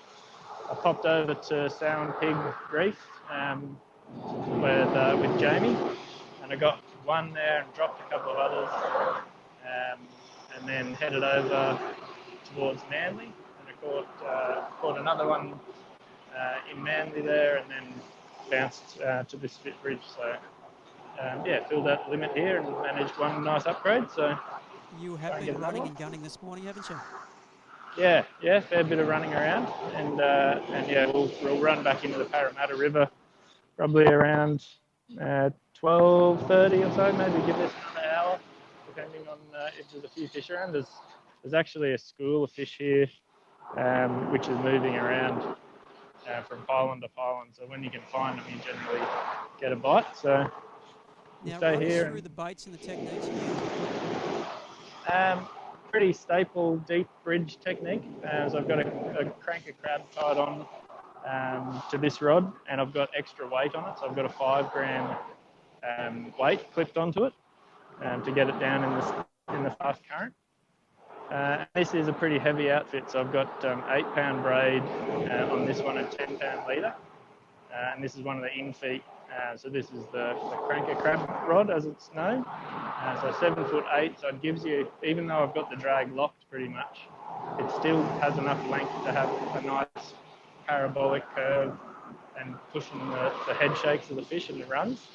Because the obvious risk with fishing locked drags is pulling hooks, especially with the crabs, because they've got such small hooks. So I do like that longer rod. It definitely helps, I think, land a few more fish when you're going really hard on. Now, the in-feet range, it was very purpose-built, and the rods were selected as a horses for courses approach. It's the ideal choice for anglers who are getting into brim fishing, isn't it? Yeah, definitely. So, I was just saying this morning, I spent about 2 years making this range for Daiwa. And there's every conceivable rod that you would need to catch brim and fish a brim tournament.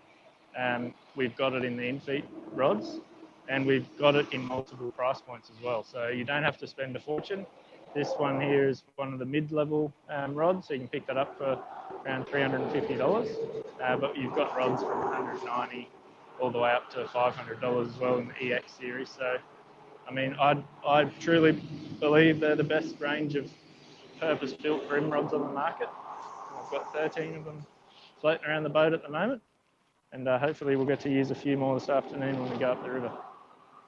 Nice. Have you lost any fish today? No bust-offs yet. Actually, the reason I'm here is because I pre-fished the bridge yesterday morning pretty early and got absolutely annihilated by a big one. So that was enough kind of proof that I needed that the fish were on the bridge. And I was always planning to come here at some stage, whether I started the day here or came a little bit later, as it was this morning. So. Now, have you got your game plan sorted for Hawkesbury? No, not really. You'll work that out tonight over dinner? Yeah, I'll work that out tonight. I've got some ways that I really like to fish in the Hawkesbury. I honestly don't know if they'll work at the moment with the conditions and everything, but I didn't pre-fish the Hawkesbury. I chose to pre-fish the Harbour, seeing there was 2 days on the Harbour and only 1 day on the Hawkesbury. So I made the call to pre-fish the Harbour, and I think I'll just wing the Hawkesbury and hope it works out. Well, you spent plenty of time on the Hawkesbury over the years. I remember you doing very well there in a Super Series probably 10 plus years ago. So you've had some good form on the waterway in the past, and I'm sure you'll find some tomorrow. Yeah, that was actually probably one of the first boating tournaments I actually ever did. I borrowed Alex Roy's boat, who I won the team's grand final, and drove down and fished the Hawkesbury, and I think I came second to Warren Carter by not much. I think it might have actually been 10 grams or 20 grams or something. And I think it was the year that the washers really fired for us. Yeah, so I was fishing Flint and Steel, it's called. So it's the first wash on the left outside of Pittwater. And so I'll probably pull up on there tomorrow just for some nostalgia. Hopefully there's that 42 forker I caught last year still there somewhere. The tournaments have certainly evolved since that event 10 plus years ago, as I mentioned. They've come a long way, haven't they? Yeah, definitely. I think it's exciting to see what we're doing here this weekend, or this week, I should say. You know, back when there was no highlights, there was no video, there was no winners interviews back then. It was, you know, it was a write-up in a magazine and a report on the ABT or the bream.com.au website. So to have a live show streaming on, you know, across multiple platforms with, you know, hundreds of people watching, it's quite impressive, and I think everyone should be really proud of what we've put together for this week. I hope it's entertaining viewing for everyone. I agree, mate. I'm incredibly proud to be a part of what we're doing, and I think it will be a start of a lot more of this in the future. Yeah, hopefully, and hopefully we can just keep learning and expanding and keep improving on it. And as we get more people confident in it, we can get more anglers dialing in. You know, cover more of the field. I think that's, you know, one of the best things about it is, you know, we could potentially cover, you know, almost everyone in something like an open field and have everyone, you know, if they have the day of their dreams, give them the opportunity to put it all out for everyone to see and live stream it. I think that's really cool. That's exactly right, Tom, and it's about getting as many people into fishing as we can and them experiencing the love and joy of it that we know and enjoy. Yeah, definitely. I think the more people fishing at the end of the day, whether it's tournament fishing or recreational fishing, it's better for our industry, better for the sport. And certainly if there's anyone out there watching that wants to get into the tournaments, I've been fishing for over 10 years probably now.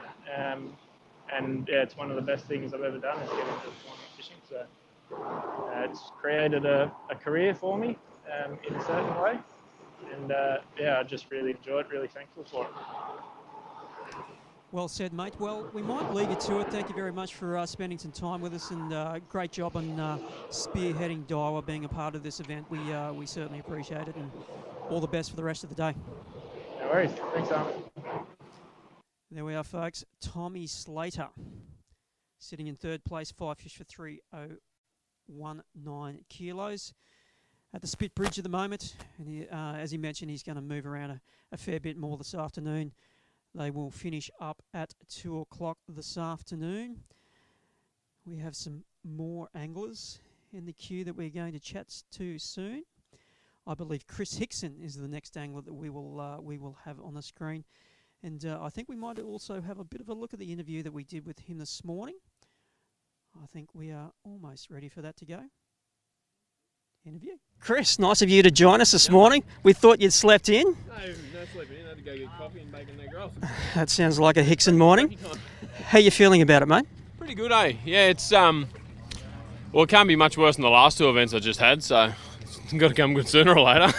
So what do you do? Like you are one of the most consistent anglers on the tour, but that consistency sort of hasn't been with you the last event. How do you turn it around? Just go fishing. Just do what I do and hope that they're there. Pretty much. It's one of those things you have ups and downs in it, in fishing especially. It's just a matter of going out there and being confident and catching the fish you need to. Now I'm looking at the deck of your boat, and it does not look like your boat. You usually have like 32 rods rigged. I see two. What's going on? They're in the locker still. And you just got here. They were the two I rigged last night because they had to change a couple of things. So no, I'll have a fair quiver on the deck. Just Sydney Harbour is such a vast place and so many options.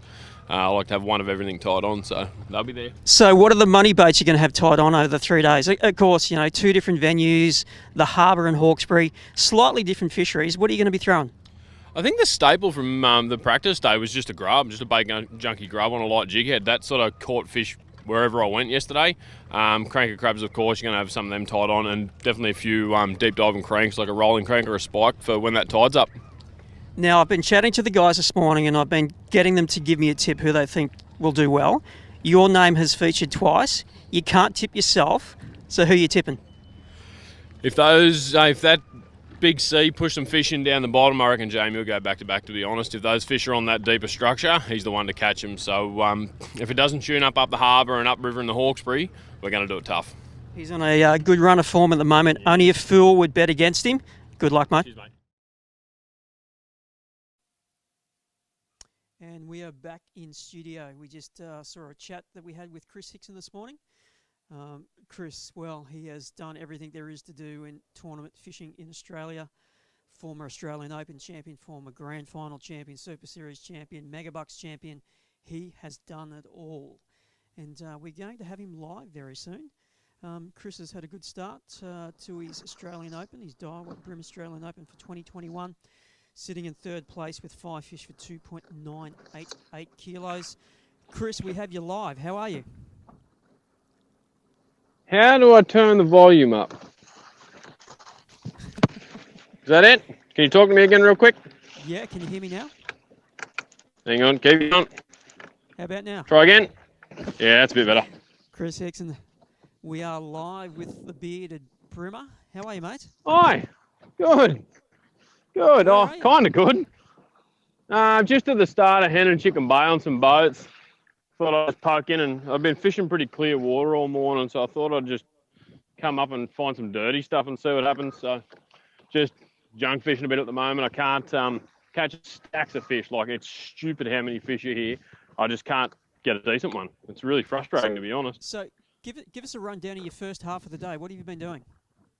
So first up, I went into Lane Cove to check some boats out that I fished yesterday that had some pretty good fish showing on them. I didn't really try and catch them. I just went looking, and because there was a couple of boats there that had some really substantial fish on them, I thought I can't not go straight there just to see. And I burnt the first hour in there on the boats and the bank for pretty much nothing. Oh, actually, I got one 30-centimetre forker off a dock in there, but it was a bit of a waste, and the tide caught me out as well. So I put in up at Wharf Road yesterday and went upstream in the mangroves, and the tide dropped out super quick, super early. And I thought it might have done that even more so downstream where I was going, but it didn't. It held for ages this morning. So I ended up bailing out of there, ran to Goat Island and just had a flick around some rocks and belted them, to be honest. The first fish I hooked in there was a cracker too, and I ended up pulling the hooks out of that. I think that was because Brett's on the boat. But then I got, a stack of fish, couple of 30-forkers, and been catching fish pretty much all morning, but just can't get anything of a decent size. Seen a few, but just, I can't get them to eat. So that's why I'm up here in the dirty water trying to make something happen. So what are you going to do? Are you just going to keep plying through all those fish and hope for a bigger bite, or do you go? Yeah, well, normally I'd run east and maybe look for a bigger one for something different. But I got a couple of okay fish up the river here yesterday when I was mucking it, only sort of half trying. So I thought I may as well just come up and do that, save the time of running all the way east and save some of that stuff for the next day. Plus, I saw quite a lot of boats go down there this morning as well. It's just pretty much junk fish. I've got a bit of a milk run that I do up here every now and again, but I'm not too concerned about that. I just want to go, and it's just a matter of fishing a lot of stuff now and hoping I get a big bite. Yeah, now it's a hard ask to, we have seen over the years that the bags have got bigger and they've got heavier, and that, you need to bring 4.5 kilos to the scales every day to really be in contention. It's hard to get those big bags when you're junk fishing. So have you thought about changing your approach, or you just do what you love? To be honest, man, I just do what I'm comfortable doing. If it comes down to it and there's absolutely no other option, sometimes I'll go and grind deep with a crab like some of the other guys like to do. But to be honest, I think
Good morning, Daiwa fans, and welcome to the 2021 Daiwa BREAM Australian Open.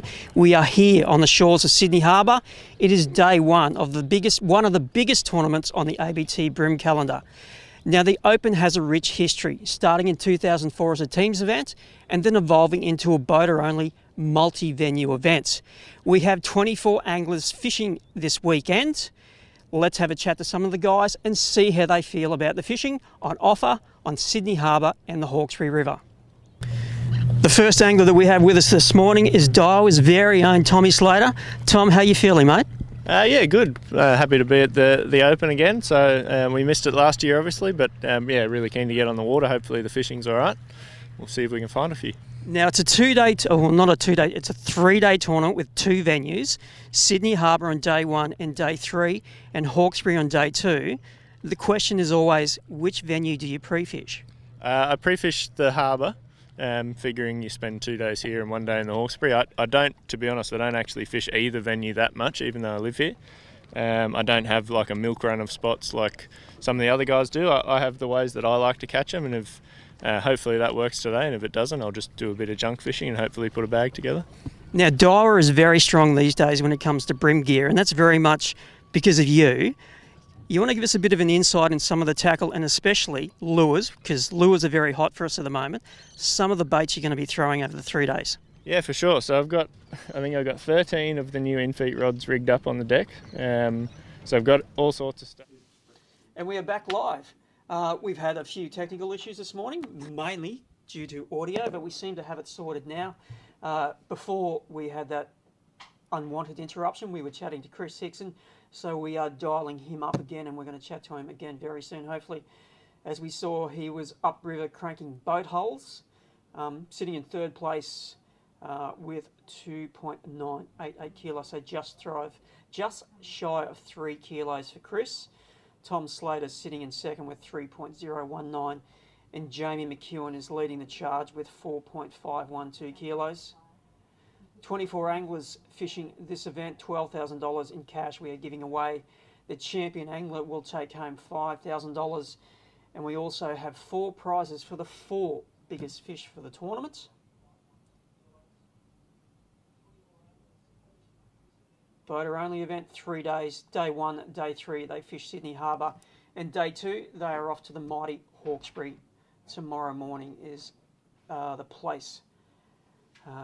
time and the place that they will head to the Hawkesbury 7 o'clock kickoff.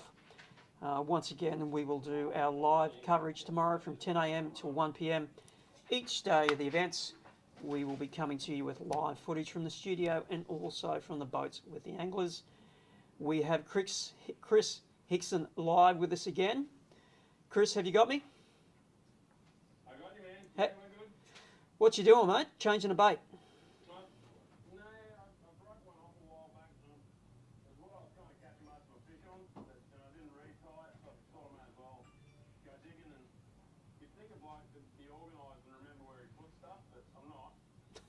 So what is it you're looking for?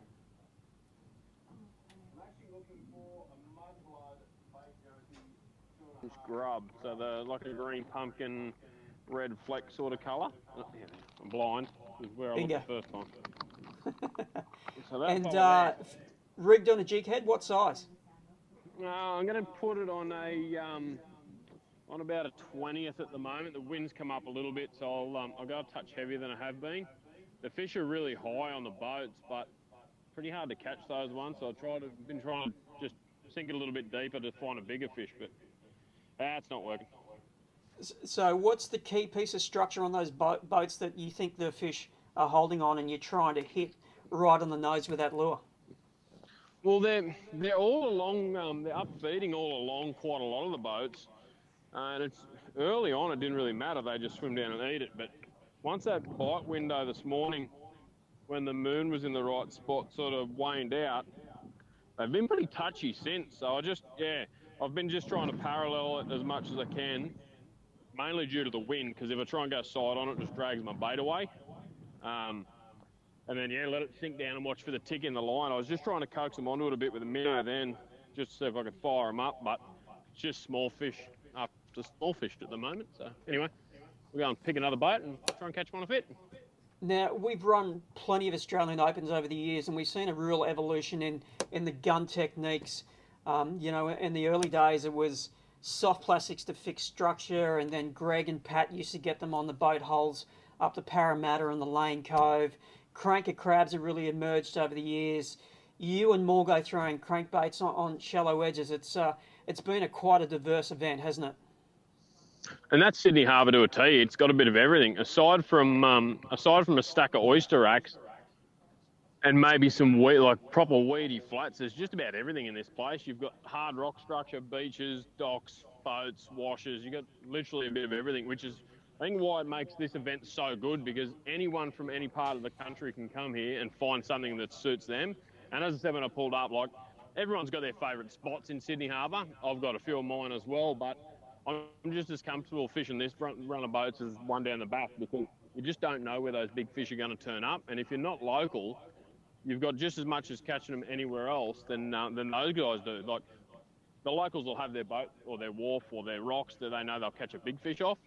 But if they catch it too often, those things disappear and move. So it's just a matter of, for me, it's just working through it and finding something that suits you on the day. And if that's what's going to catch them for that tournament, and it's your time, then you'll do well. If it's not, then that's what happens.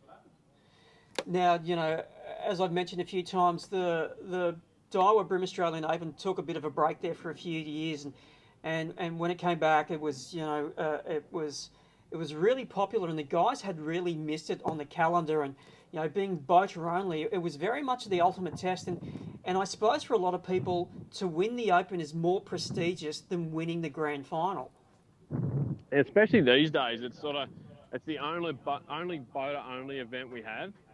It's you versus just everyone else, and mainly yourself. And it's 3 days, and it's on 2 venues. So we only get 1 day of practice in. You've either got to choose which venue you go to, or try and split yourself between them, and that's it. It's just one-on-one with the whole field. So, especially now the grand finals is shared weight as well, I personally think this is definitely more of a challenge and a bit more prestigious than the GF is these days. Yeah, I would agree. Now, the first time I ever met you was at the 2004 BREAM Grand Final that we had at Foster. That was the grand final that Timmy Morgan won. You were a young 16-year-old fishing on that last Sunday. You're not 16 anymore, mate. You're married. You've got kids. How do you maintain the appetite for tournaments over such a long career? I like the challenge of it more than anything, and that's me in fishing in general. I'll fish anything that's a challenge, except if I'm going offshore to fill a box for the freezer. I just like a challenge in fishing, and there's not many bigger ones than tournament fishing because it's so diverse and ever-changing. Getting time to do it's the hardest, and I think personally, because I fish for so many different species and do so much different fishing, I rarely fish for bream these days. So one, that takes my edge off because I don't do enough of it, and two, I really enjoy it when I do go and do it, so I don't burn myself out and fish it too much. So yeah, I think it's just helps keep you fresh, doesn't it?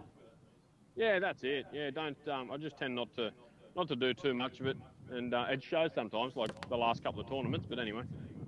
Yeah, we've seen it a few times over the years that you get anglers and they get, you know, up to their boots in tournament fishing, and in a lot of ways they OD on it and they burn out, and we sort of lose them from the sport. So managing your involvement and your love for it and tempering it sometimes is a way to, you know, have a sustainable career in it. Yeah, I find it that way, and that's, as I said, I truly don't do a great deal of bream fishing these days, and if I do, it's far from serious. But yeah, as I said, once I get to a tournament, it's back into the groove, or as close as I can get to it, and knuckle down and do what you can. Now, you've been part of the Daiwa family for many, many years, well over a decade. Geez, we're putting out some quality products these days, aren't we? And it's so good. It's just so good to be able to work with a really good bunch of guys and spend the time and get it all right. You can tell I've wiped them because I've got none left. And yeah, we're just getting the right things out there. We're spending the time to get it spot on as well. So, like, prime example of these grubs. When Tommy suggested we do some soft baits because they haven't really delved into it, my first reaction was, if we're going to do it, you're going to do it. Like, you're going to do it properly. We're going to spend the time and get it right. And we did. I don't even know how long. It must have been close to 18 months, 12 months we were working on these things before we even looked like getting it right. And it was a lot harder than I thought. So, and we're trying to put that into every single aspect of the company as well. And they've just got such a great group of staff members down there, super keen fishers, super enthusiastic and really good at what they do. So, and it looks like it's evolving into some pretty good products. So I know there's a whole bunch still to come that we haven't released yet, and I'm absolutely stinging to get some of those on my line as well. When you left the briefing here yesterday, you had boxes of gear under your arm, all ready to put to work today. Yeah, pretty much. There was a whole heap of stuff there. It was actually to replace what I'd stolen off the shelf at work because I already pretty much cleaned us out of what I needed. Now, I'm going to ask you a question, and it's a bit like choosing which is your favourite child, and you've only got one, so that makes it an easy question. But what are your two favourite bait junkies, model and colour? Oh, I've lost them. That's terrible timing, Simon. Sorry, mate. I got you. You there? Yeah, mate, I got you. What are your two go-to bait junkie models and colours? Oh, I really don't have favourites, hey. It's so hard for me to answer that question, but just going on form, it'd be either... Actually, to be honest, it's probably the motor oil or a mud blood grub would be the two favourites in the grubs. And for bass, I don't even have a favourite. Probably the mudblood and the minnow as well. It's a really good colour. Just a staple colour more than anything. Nice. Great answer. And that is an answer. I don't always get an answer from anglers when I ask them a question, so well done. All right, so we might leave you to it. Chris, thanks very much for your time, mate. Get back to those bream, hey? No worries, mate. Cheers. All right, talk soon. There we are, Chris Hickson. Where is he on the scoreboard? He slipped down a little bit. He has been leapfrogged by Luke Rogan. So Chris is sitting in 5th place at the moment. We've had a bit of movement on the scoreboard. Jamie McEwen is still leading. Ahmed, he is back into 2nd place with 3.738 kilos. Tom Slater in 3rd with 3.019. Luke Rogan in 4th, and Chris Hickson is holding down 5th. And Liam Carruthers is just out of the top 5, sitting in 6th with 2.985 kilos. All right, we have some more anglers who are about to join us live. Peter Phelps will be our next angler up. We chatted to Pete this morning at the takeoff. Made a bit of a joke that it was a bream event and he's a bass angler. And what was he doing here? But as I also mentioned, Pete has spent plenty of time catching bream over the years. He's a very good angler, and good anglers will catch any species on any location. So I'm expecting Pete to have some good news to share with us. I'm going to scroll down and find him on the scoreboard here. He's sitting in the 11th place, 5 fish for 2.523 kilos. I can hear him in my ear. Peter Phelps. Hey Simon, how are we doing? I'm good. I'm very well, mate. Tuesday. Yeah, not too bad. I didn't realise what weight I had until you just sort of told me then. But yeah, like I had a pretty good morning, I suppose. Made a bag call this morning to head out and crankbait some washers this morning, and sort of wasted probably an hour and a half out there for not much at all. And now we're just upriver now, fishing some sort of main river bends and just trying to fish some currents. And we're catching a few, we're just not catching really big ones, which is sort of frustrating.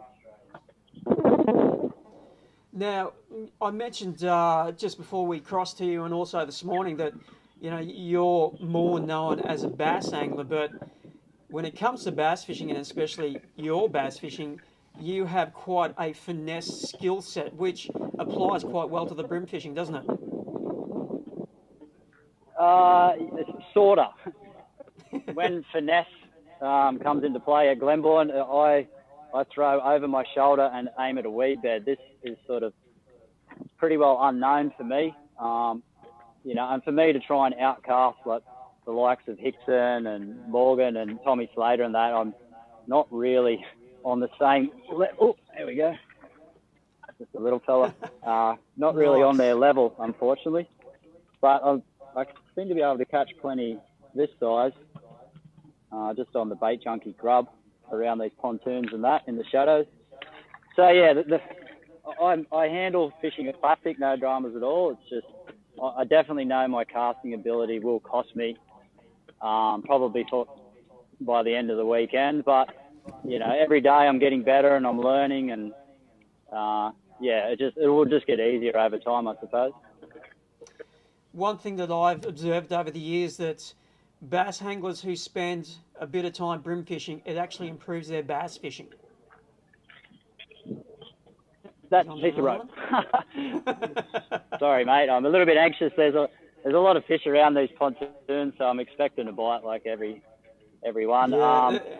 Yeah, and there's for a lot sure. of hardware that you've got to watch out for too, with ropes and poles and everything that can possibly grab your lure. Yeah, that's it. Yeah, that's why I'm pretty comfortable just sticking with the grub, because I feel I can get the cast. You know, I can skip a grub and I can put it into places I can't put other lures, like a crab. I know a crab works really well here, but I'm just not that accurate with it. So I'm sort of just trying to fish my strength and just trying to land this grub, hopefully on a big fish, and he'll eat it. You know, we've had a couple around 30 centimetres eat it. We just can't really sort of break that anything over, I suppose. But yeah, look, there's still plenty of time to go. I'll probably change what I'm doing now. Like I literally just come up here to fill a limit, and I did that in probably maybe 40 minutes, I suppose. And now I'm sort of just hopping around, and I seem to be catching about the same size fish. So it probably is time to make a call and maybe stick with the crab for an hour or two just to see if I can get a decent upgrade. But with a little bit of inexperience on this place, it's something I'm always guessing, I suppose. Now, we're off to the Hawkesbury tomorrow. You fish the Hawkesbury a lot, probably more so chasing bass and EPs than bream. Have you formulated a game plan for tomorrow? I have, and that's purely based on my bass fishing experience there.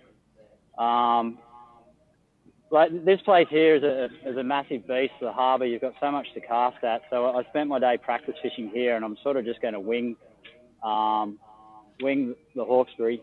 And I'm mainly just going to run with the basic rules, I suppose, in river fishing. I'll just sort of fish some steep rock walls and, you know, the little eddy currents and things like that, and just sort of hope for the best. I've used Google Earth a lot coming into this event, and that's pretty much how I've built my pre-fish, is just around using maps like that. But I'm sort of relying on what everyone else tells me as well. That, you know, there's quite a popular spot there called the car park, that big flat in the end of Pittwater there. I've never fished it, but everyone tells me to stop there, and it's an easy place to fill a limit. So I'll probably do that tomorrow, and then hopefully I can sort of just run upriver and look for upgrades on those steep rock walls, you know, with a crab or a crankbait, and maybe even if this weather holds up, it might even be a bit of a topwater bite, which I'm hoping for as well. But yeah, tomorrow is going to be completely winged, I suppose. I've got a little bit of a game plan for today, but it's pretty well exhausted now because we've caught my limit, and I'm just sort of second guessing, I suppose, now how to catch the big one. Now that sounds like a great game plan for day two, mate, and it's not it's on point with what people have been doing there for many years, and there's been plenty of limits filled on the car park, I can tell you. Yeah, I have fished a couple of teams events there. We never fished it. I know it has the potential to win on the car park. There are some big bags that have been caught there before. The tournament that I fished in was a massive field, and the winning bag come from there. But from what I understand, it can be really hot and cold. You can be sort of on them, catch 5 kilos, or the next boat over can catch 1 or 2, or only a really small limit. So, I'm just going for a small limit. If I catch a big 1 or 2, I'll be happy tomorrow. And just sort of probably just stick with running upriver. There's just another little fella there. I'm probably convinced myself to change now, I think, after all these little fish I'm catching. So we'll wait and see how tomorrow goes. I caught the tail end of his naming out the top 5 there, and it's no surprise some of the names up the top there, which is good to see, I suppose. There's potential's there for me to catch a big bag. I sort of know what most of the guys are doing. Just got to keep the head down for the next sort of 2 hours, I suppose. Now, you've been on the road for a little while. You had Lake Macquarie last weekend at Bream events. Oh, he's on. So I might be an upgrade. He's reaching. Maybe not. No, I think 27-ish is my smallest. And he's probably going to be just on, I think. Now, your smallest fish so far is 410 grams. I don't know what that means in length, but anyway, I'm going by length. Unfortunately, I don't have the length curve in front of me at the moment. So my record is it's about 27-ish fork length, which I don't think this guy's going to go. No, he's only at 26. So, you were saying, sorry, I've been on the road for a long time. Yeah, Lake Mac last weekend, Bream Australian Open, Sydney Harbour midweek. And then next weekend, you've got Hawkesbury Bass. No, I'm not actually doing the bass around, unfortunately. With this year, with family and work and commitments like that, they're all over this jetty. How good's this? I made the choice to fish the bream over the bass this year. I've sort of been telling everyone that I've just sort of had enough of fishing Glenbourne and Lake Sinclair, and I much prefer to be out here doing something new like this. Yeah. So I get more excitement of catching new fish and new destinations. So it was always my plan to do the Open and Lake Macquarie. But it's funny because it is a big week. I've been telling everyone that I pretty much since Monday last week, I feel like every day all I'm doing is getting ready to go fishing the next day. I've come off a run of night shifts, and he's a 26 forker. Run of night shifts. Do you want to hold the fish a little closer to the camera so we can have a squeeze before you drop him in? Yeah, so he's pretty much Nice. the stock standard. I've just been catching lots of this size, 26, 27. So it has been a long week. It's been, even though I sort of get off the water at like 2 o'clock-ish, 3 o'clock, you got to get in, rinse the boat down, get back, get ready for the next day, get all the food organised. It's been a long week. I'm kind of glad I'm not fishing Glenbourne. I know guys that are doing all three, and I think they'll be pretty exhausted by the end of it. Yeah, it is pretty taxing being on the road for multiple events, isn't it? You go back to work to have a rest. Yeah, I know I'll be well and truly exhausted after this week. I think it was 7 days on the water in a row. So, and it's big days down here at Sydney. Just the commute to get to and from as well. You're getting up early. It's all pretty taxing. But it's good fun. That's why we're out here. Tournaments it makes, for me, the reason I go to them, it just makes everything so much more special. Every capture's huge. It just feels so good compared to social fishing for me. That's just why I love it so much. The day that I go to sleep before a tournament and I'm not excited or anxious or wake up early and look at my phone because I think I've slept in, it's probably the day I should stop tournament fishing, and that's just why I love it so much. And that's probably why I had the conversion from bass to bream. The drive wasn't there so much anymore. And I'm loving it so far. It's been good. I'm looking forward to doing more over the years and, building my knowledge and skills and hopefully giving Hickson and Tommy Slater a run for their money. I love the sound of that, mate. Pete, it's been great chatting to you, and I especially appreciate you giving us a bit of an insight into your thoughts this year and your fishing goals and the way you're going to attack it and your new approach to what's out there fishing wise. Righto, mate. Thank you very much, Simon. All right, thanks, Pete. There we are, Peter Phelps having a great day on Sydney Harbour.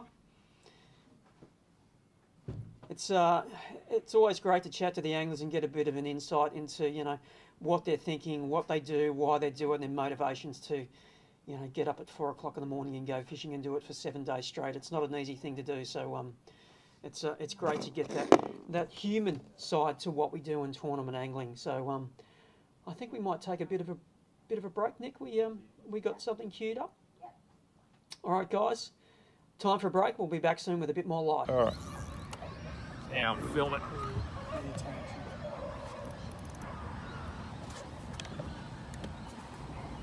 reckon this will go maybe about 38, 39 centimetre. Yeah. If I don't pull it from. He came out of no water too. He came out about 10 centimetres of water. Or probably, maybe 2 foot, sorry. 60 centimetres of water.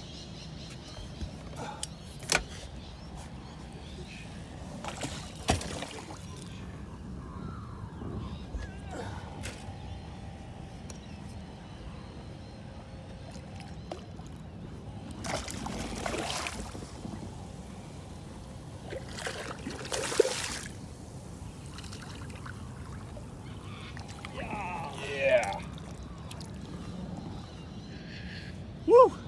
Well done. It's a donkey. You. That is a donkey. Yeah. Woohoo.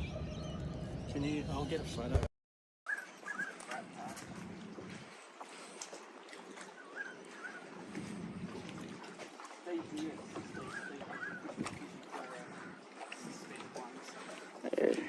Showing a lot on the bottom, but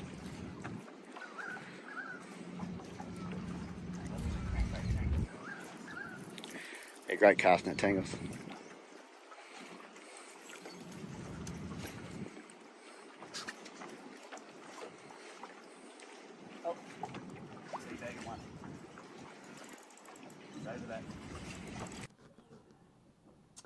And we are back live from ABT HQ. It is day one of the Daiwa BREAM Australian Open. We're at Sydney Harbour, 3-day Breamathon. Day 1, day 3 on Sydney Harbour, and tomorrow, day 2, we are on the Hawkesbury. We are getting towards the tail end of our live. We have chatted to plenty of anglers today, and we have another one waiting in the wings. We have Michael Colatoras out on the harbour. Just going to look down at the screen here. Michael is currently sitting in 10th place with 2.593 kilos. Michael, can you hear me? Yes, I can hear you. How's your Tuesday? Oh, I can't complain. Look, the sun's out. I'm fishing. I'm not working. How good's that? So the fish aren't playing the game the best. I've been tailed up by two very, very nice fish. One was actually a school of bream so big I actually called them for kingfish, and then one chased my lure down and grabbed it and just had him out, smoked me back in there, and he would have been probably pushing 1.3. So yeah, I've lost a few, and yeah, I've only just got bag fillers, so I'm just trying to look for that big bite just before the end now. Now, when we chatted to you this morning, you said you'd probably be throwing crabs. Is that the way it played out? Yeah, crabs are going good. Like I said, this is just a crab fishery, so I'll just maintain throwing these all day pretty much, and it's worked. We've got plenty of numbers. We probably caught close to 30, 35 fish maybe today. Yeah, I'm just really struggling for those big bites today. So we had 2, and I dropped both of them. So yeah, it's one of those Now, days. what type of locations are you fishing? Are you fishing fixed vertical structure, or are you more? As you can probably see, we're fishing a lot of docks and whatnot. Just pitching the lures in there, and yeah, the bream are going berserk. But the only thing is the size is very small. We're picking through a lot of 25s and 26 forks to try and get those those bigger fish. But the small ones are pushing the big ones out of the way today. So when you electric up to a dock like the one you've got in front of you, what's the sweet spot?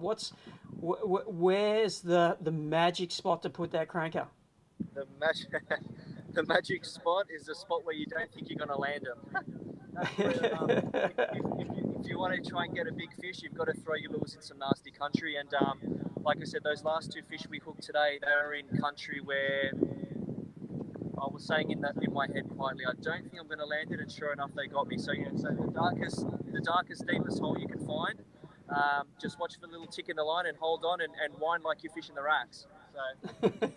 Now, what size line and lead are you throwing to those deep, dark spots? Say that again, sorry. What size line and leader are you using? Okay, so I'm using about 8 to 10 pound leader, but I've gone down to 4 pound. I'm using 8 to 10 pound braid, but I've gone down to 4 pound leader because I'm just not getting any bites with the heavier stuff. So I've stuck to the lighter stuff. I'm getting the bites, but it's hard pulling them out, as you can see. You don't get much forgiveness with 4 pound. Yeah, 4 pounds. So you got to go light to get the bite, and yeah, so that's what we're doing at the moment. And do you have that drag cranked all the way up? Yeah, it's pretty tight, but it's just enough so that if they need to pull a bit of line, you won't pull the hooks on them. So there's just enough drag so that they can do a small run, but you've got to be really quick on the handle and start cranking them in, basically as soon as you turn their head. So what do you got planned for the rest of the session? What do I plan to do for the rest of the session? I am going to be fishing some gnarly stuff like this and looking for a big 1.5 kegger, and hopefully they'll bump me up a bit. But yeah, so looking for that big upgrade just before the end. Now, day 1 on Sydney Harbour, day 3 on Sydney Harbour, and the forecast weather-wise for day 3 is for rain and quite a bit. So it quite often is the thing that really turns fish on Sydney Harbour, isn't it? A bit of rain and a bit of flow into the system.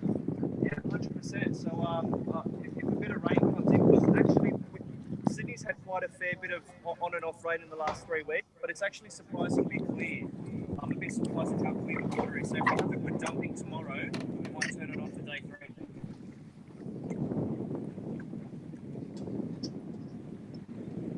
All right, so I'm not going to talk to you for a while. I'm just going to let you do your thing.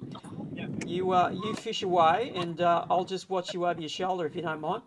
Yeah, no worries.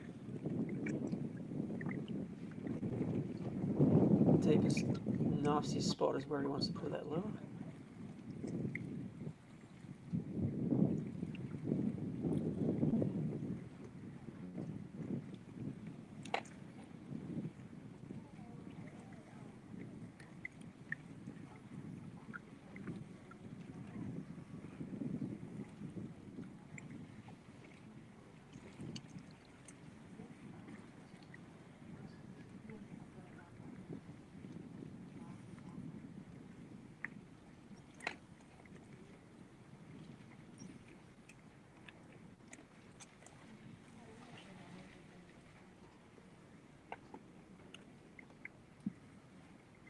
I just spooked one.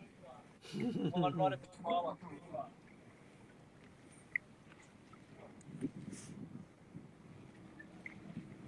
There's so many ambush points there where the fish could be sitting.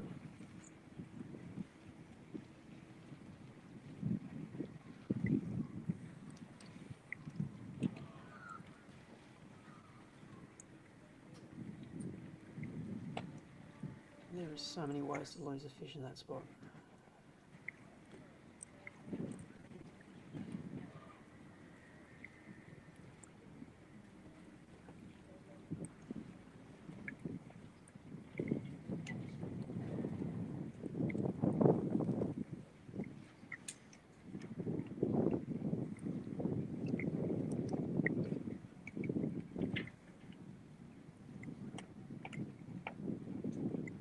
So Michael's sitting in 11th place at the moment with 5 fish for 2.593 kilos. It is nearly 12:30, so they have, what, an hour and a half to go on the session.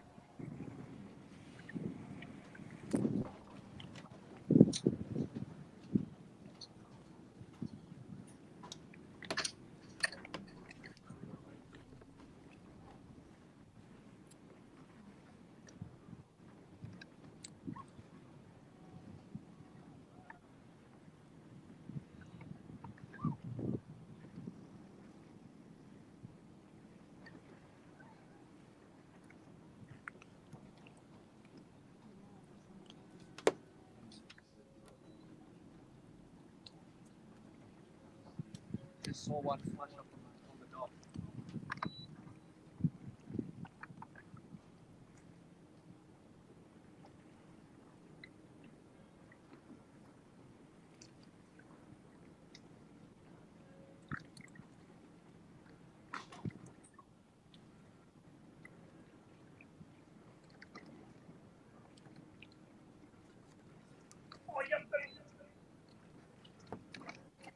That's the stuff.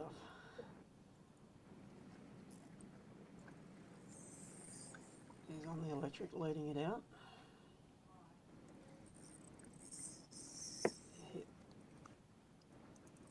Oh, he's a nice fish. Come on. Oh,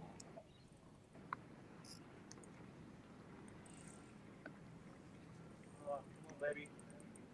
Come on.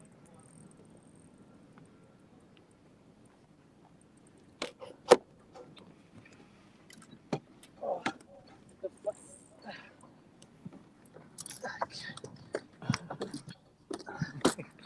Trouble with the net. Trouble with the net.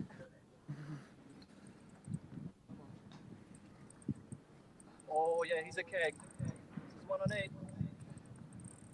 He's a kilo. Come on, baby. Come on. Woo. There it is. That's how it's done. Awesome stuff, mate. Well done. He's probably about 1.1, 1.2. Oh. Wow. Just fell out. The hook just fell out. let's put him on the ruler, eh?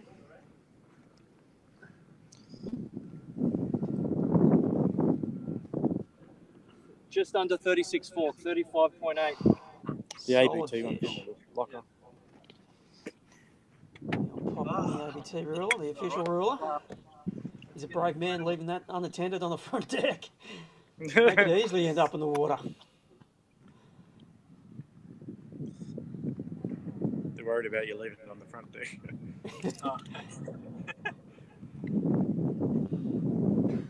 Alright, so nose touching. Nose touching, yep.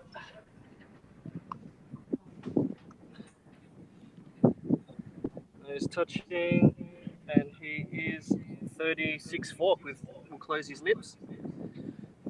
Close his lips there, yep. 36 fork. Actually, that one didn't turn out too short.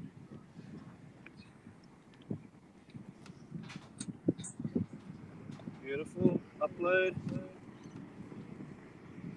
360. Submit.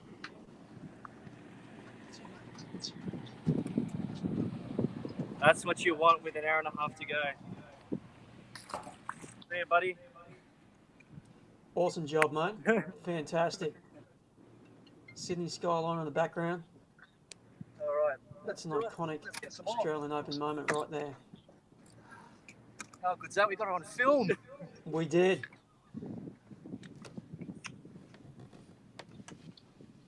We knew he was good in front of the camera.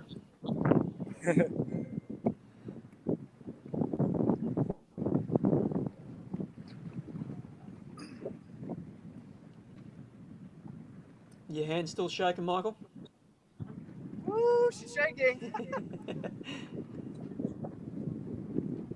All we need is one more of those, and we can turn the day around big time. That is the buzz of tournament angling.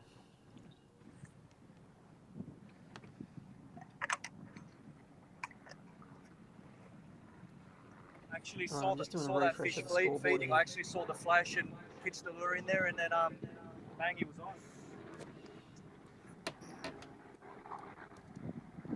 What percentage of the fish do you think you see actually eat the lure?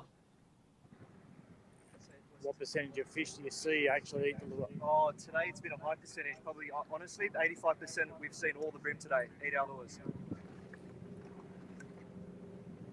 It's the ultimate buzz in bream fishing, isn't it? Seeing it eat your bait.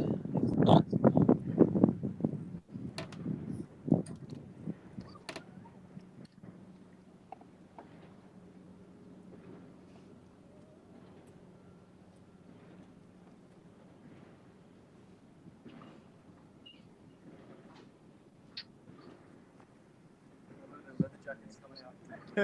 Anyone want to feed a leather jacket?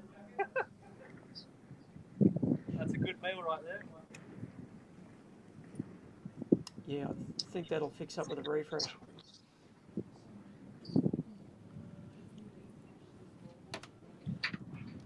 Man, I can't believe he didn't stitch us up.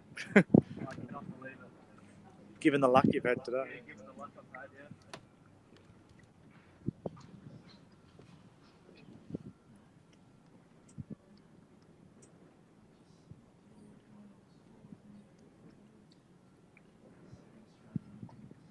Will lightning strike twice? Let's hope so.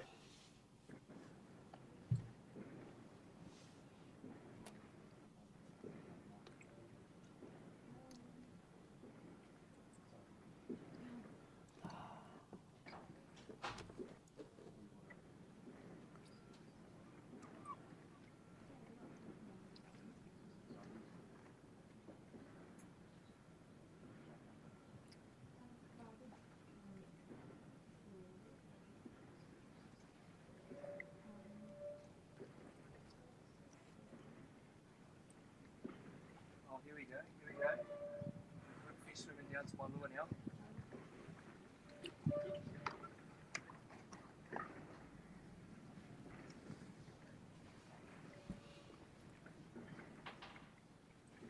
Oh, didn't take it. Another decent fish.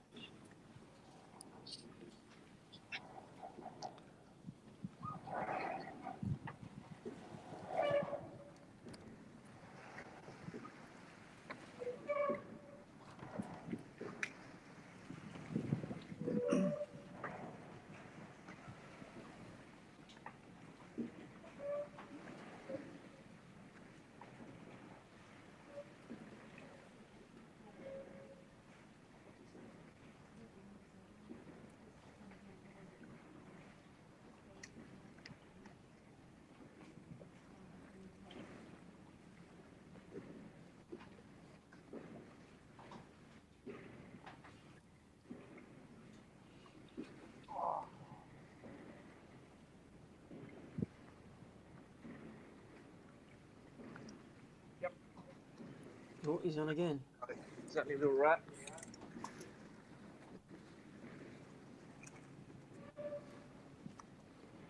Only a little rat. It's a good sign.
So what are you changing to, Mick?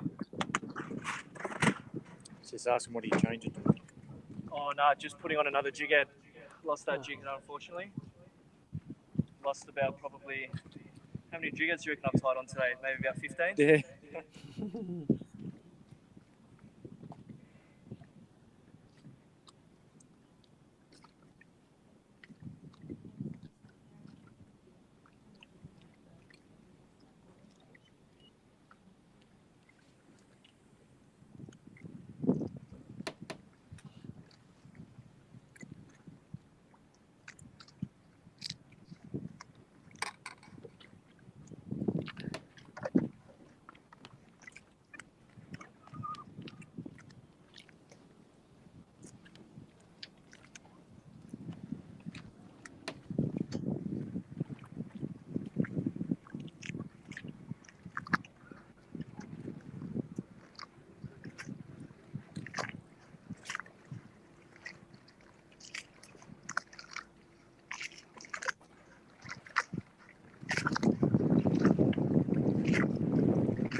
It's quite hypnotic watching this. You don't want to look away because you're going to miss something. At any moment you could get bit. Okay. All right, so we might leave you there. Michael, thank you very much, mate, and great job catching that fish on camera. We really appreciate it, as did the viewers at home. So there we are, folks. Michael Colatoras. And we are getting close to the end of our day one live for the Daiwa BREAM Australian Open. We have another angler in the wings, though, that we're going to join very soon, and that is Blake O'Grady. There you go. Cool. Thanks, John. I'll get you to tip the phone the other way, though, John. Can you do that? All right, he'll be with us very soon. Okay, I'm talking soft. Can I get you to tip the phone sideways? Sorting out our technical issues. Yep. Give me a second. Time is 12:42. An hour and a quarter to go for our 24 anglers.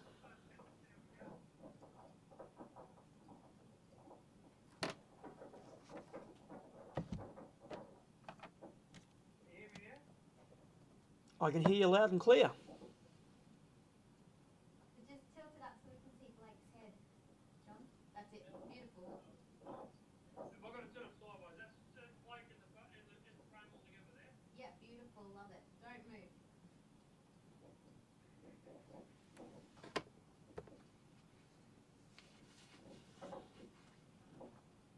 Looks like Blake's on there by the looks of it. What a time to cross. Load it up.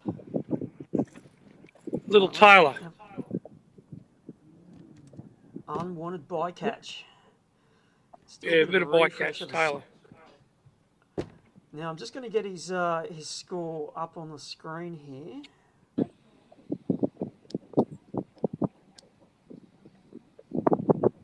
Blake, you were sitting in 10th place, mate. 10 fish for 5.326 kilos. Give us a bit of a rundown of your day, how it's played out. Yeah, Blake started off the day, his first couple of casts, he got 2 nice fish. And then he got a couple of small ones. He's been running around all over the place, and he's picked up 5 nice fish. He's trying to upgrade as we speak. And what's he been throwing? We've tried flats and boat holes, and he's been trying every tree in the book. Any bust-ups, any missed opportunities? He's had a couple of missed opportunities. Had one bust up, a bit disappointing, and a few bycatch, mainly flathead. And what's the lure he's throwing at the moment?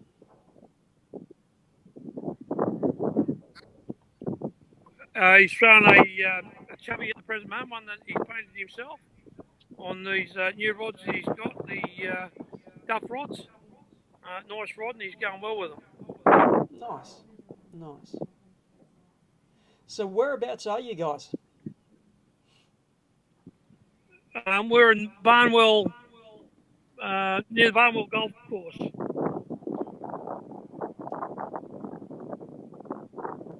like another fish. And we're flat fishing at the present moment. It's fairly shallow. We just got back here. We started earlier and we just come back. So you're going to stay there for the rest of the session?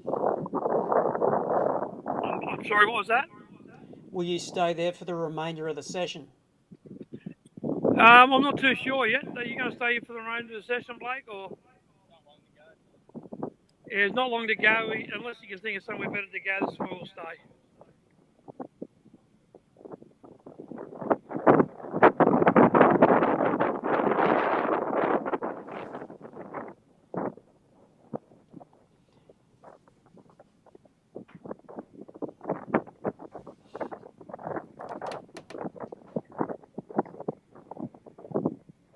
Blake's success has been mainly with a hard body that he's painted himself, and one of soft plastics, a tool soft plastics.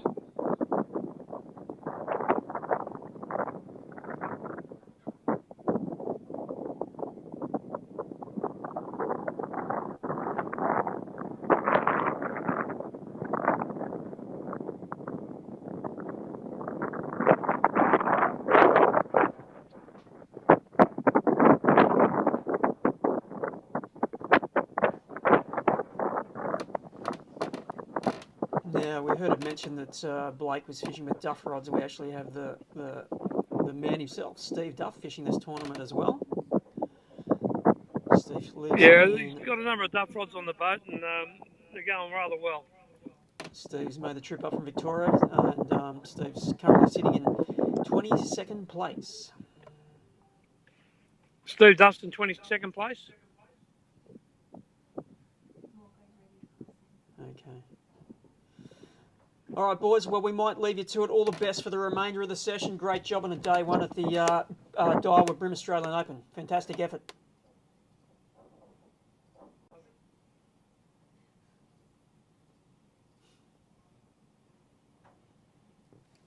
All right, we are getting close to the end of our live for day one here at the Open, but we still have a bit more time to go, and we have one more angler in the queue, and he's the angler that we chatted to first this morning, Steve Morgan. He, as he admitted this morning, he probably didn't start as well as what he would have liked, and he yinged when he should have yanged, but I'm sure he's scrambled and he's improved upon what he had in his well earlier today. So we're going to cross to Steve very soon. Now, before we do that, we might have another look at the scoreboard. Jamie McEwen, he grabbed the lead nice and early this morning, and he's still there. 5 fish for 4.776 kilos. Ahmad is sitting in second place with 5 for 3.738 kilos. Daniel Bonacorso with a to be confirmed next to his name here in third place with 3.369 kilos. Luke Rogan sitting in fourth with 3.244, and Tommy Slater holding down fifth with 3.019. Tommy hasn't improved upon his bag weight since we chatted to him about an hour or so ago. Chris Hickson in 6th, Liam Carruthers 7th, Peter Phelps 8th, 9th, Mark Crompton, and the man that we chatted to just before, Blake O'Grady in 10th. And we are back live with Steve Morgan. How are you, Morgo? Good, mate. And I said that I would improve my bag, and I have, but it hasn't been in great steps. I think nearly all of the fish that I had, apart from the big one this morning, I've upgraded, but it's only been a centimetre or two at a time. So it's been fairly disappointing. And when I talked to you, I was up near the Putney Ferry this morning. Well, I'm down at Vaucluse now at the other end of the harbour, and I've been following this sort of moored boat pattern all the way down, sort of running, looking for bigger fish, but haven't managed to find them yet. So it's, time's starting to run out. We've only got a bit over an hour left, probably an hour of fishing time left. And I'm now at a spot that I found big fish in a pre-fish probably 10 years ago. Just telling Peter Woods, my observer, the story, how I came down here and threw a stick minnow on 3 of these boats and caught 3 1 kilo class fish. And everyone I caught had 20 big yellowfin come up after it. And I just thought, there's my pre-fish done. I'm going to win this thing.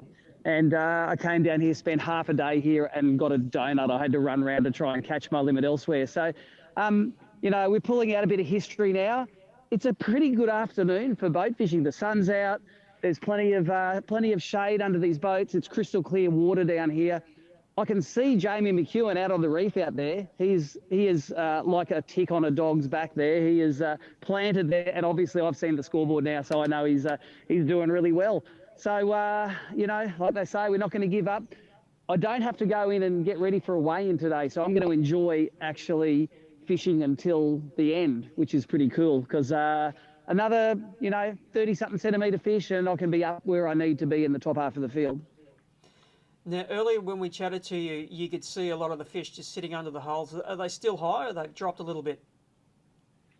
When I went down to Double Bay, I could see them under there, fishing very shallow water, but they were a little bit skittish. They wouldn't come up and they would eat. So I've come into Vaucluse here and I'm fishing some deeper boats now. It's sort of a bit of a game of patience. I'm fishing a stick minnow in, 15, 20 knots of wind. Very difficult for it to get to the bottom. So I'm using 2 pounds straight through. I'm using the 7'5" in feet, the real light one. Tommy Slater calls it Morgo's stick minnow rod. And I'm laying that line on the water so it doesn't drag the lure away. So I'm dropping it in, laying that line down, and then I'm waiting up to 20 seconds for that lure to get down.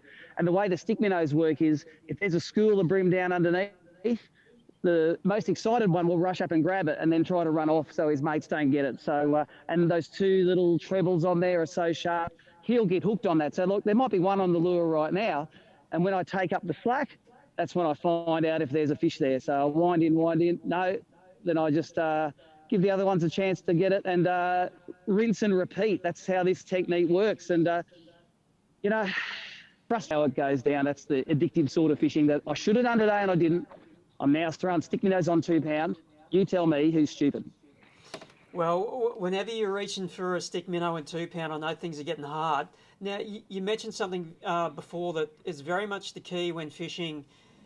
Windy conditions with a light lure, line management is so important to get stop your line getting onto a boat and getting your lure in just the right spot. Well, yeah, and it's, you can miss a boat and miss the fish, but it is all about that lure falling vertically. Like, the last thing you want is a presentation where that lure is just getting dragged away from the strike zone under the boat. So I've had a lot of non-boaters in my time and tried to teach them, that art of line management. If they use braid, this technique nearly doesn't work because that lure doesn't sink down naturally. If I made a big cast now and just let a big bow in the line, that wind would take that lure away. So I'm throwing out, I am dropping that line on the water, I'm giving it a bit of slack, and dead set waiting that 20 seconds is the longest 20 seconds in history for it to get down there. So, but anyway, I've got a few more boats in this one to fish. I haven't really lost any big fish today. It's been just a matter of, when I talked to you first, I had a 33 and a bag full of 20 to 24s. Now I've got a 33 and a bag full of, 26 to 29. So in the broad scheme of things, I'm probably 10 places higher than I was earlier. But I haven't lost the open yet. We'll just wait till tomorrow to do that. Now, the Bream Australian Open is an event that's been going for a long time, since 2004. We've run a lot of them. What have been some of the highlights over that decade-long history for you? Well, the first one, of course, was the very first one we ran in conjunction with the 4x4 and fishing show, where we had to take the boats off the back of the cars and push them in to the arena. And man, it was packed. I had to get up into the rafters to take a photo. There were literally thousands of people watching Dave Moss's big reef science tank and us filling him with the bream that the guys caught. That was awesome. After that, it was Greg Lee and Pat DeBattista bringing in a 5 kilo bag on the last day, when 5 kilo bags were quite rare, and coming from like 10th place to first to win that open. That was pretty awesome. And of course, one of my personal favourites is the one we had a few years ago, where myself and Mark Healy and Chris Hickson were all separated by 20 grams at the end. And it was especially good because they were 10 and 20 grams less than me. I like that part. And and when you win an open on top order, doing what you like that's a once in a lifetime experience. I really don't. Oh, and I hooked up there. Oh, I fell off. That's today. I really don't think you can repeat these things a lot. You know, a lot of the guys that fish the tour a lot know that when it's your time to win, you will win. You know, things will go right. Every decision will be fine. Every fish like that will stay on instead of falling off. So, you know, the more you do it, the more you think, do what you like doing, and maybe die in the ditch if it doesn't work. I think this will go down this year. I haven't been watching the live show, Simon, but, you know, the fact that we've stepped up now, running the tournament on the app, giving unprecedented access to the anglers, I think that's going to stand out in years to come as the time we flick the switch on doing something pretty special. And I'm pretty proud of that. Yeah, I couldn't agree more. Like, you know, some of the highlights for me was, you know, that victory where you won by 10 grams was the event where we first ever live streamed, and you did it with a Mevo at the back of the boat. Yep. You know, that was quite a giant leap forward for ABT and, you know, marketing and exposure of tournament fishing in Australia. And this falls into exactly the same basket. I think we're doing something pretty special for this tournament. I think the interesting story of that first live stream event, and we reached about 40,000 people from that one occasionally working camera in the boat, was having Adam Costa there. And Adam, if you know Adam, is a loud sort of guy until you put a camera in front of him, and then he just zips it. During that event, and as we were catching fish, they were on a white OSP bent minnow, and it was on the cheapest Daiwa out that you could basically get. He was on the phone to the suppliers buying all the stuff because he knew he was going to sell it next week in the store. I think he's a smart man, and he definitely knows when to shut up, and that's when the camera's on him. Yeah, exactly right. So, have you got your plan in your pocket for tomorrow at the Hawkesbury? Yeah, I think so. I've got a fair knowledge. Like, I love the harbour, but I haven't fished it as much as I have the Hawkesbury. The Hawkesbury's I've got a few boats that I found. I went there on practice. There were some big schools of fish under them. I reckon I can pluck a few fish off early, and then I can spend. If I get, you know, half a limit or a couple of nice fish early, I'm confident I can go up Cowan and catch me a few fish. But when you get a good one up Cowan, it's going to be a good fish. Like the big ones up there are sort of 34 to 38 centimetres, and they can make a real difference. You know, on a day, if say the river doesn't fire, but they're all on top order and everything's a tough day, you can make up a lot of ground. So, you know, I don't like winning by default, but if all those guys stumble and I can get them on top order tomorrow, you know, that's the way the cards fall. So, also you know, ending today lower in the field means I'm probably a bit more likely to, there's a fish. I'm more likely to do what I like doing. That's a big fish. So this is on 2 pound though, so it always seems bigger than it is. And it's getting smaller as it comes up, but I don't think it's going to upgrade now. Let's just pole him in. I'm not going to bother put him on the app. He felt big at the start, and everything feels big on 2 pound. But I'll give you a look at that little stick minnow there. That's a little Dan Stead painted version of the stick minnow. They love it. No action, just let it fall down, and they jump onto it. So there you go, that's my day. Too many of these guys, not enough of those guys. So we've got Hawkesbury tomorrow, and we're back on the harbour on Thursday, day 3. And the forecast is for a bit of rain on that last day. It could really turn the fish on. I hope so, but I think what happens is when it rains, it turns the fish on everywhere. So I think I'll do what I normally do on the harbour on day 3 and go to middle harbour and roll the dice because, again, it's sort of a big fish spot, and if they bite, then I'll have a good day no matter where we come. We always have a saying, or I have a saying for middle harbour. It's if you're afraid of not being able to get back, that's the day you've got to go. That's the time to go because that wind and the rough water, it's a clear water fishery that likes getting stirred up. And when you stir it up, the fish get a little bit stupider. You know, that's what we like. We like fish that are, they ain't got a brain this big and we've got a brain this big, but we like every odd in our favour to outsmart them. That's exactly right, mate.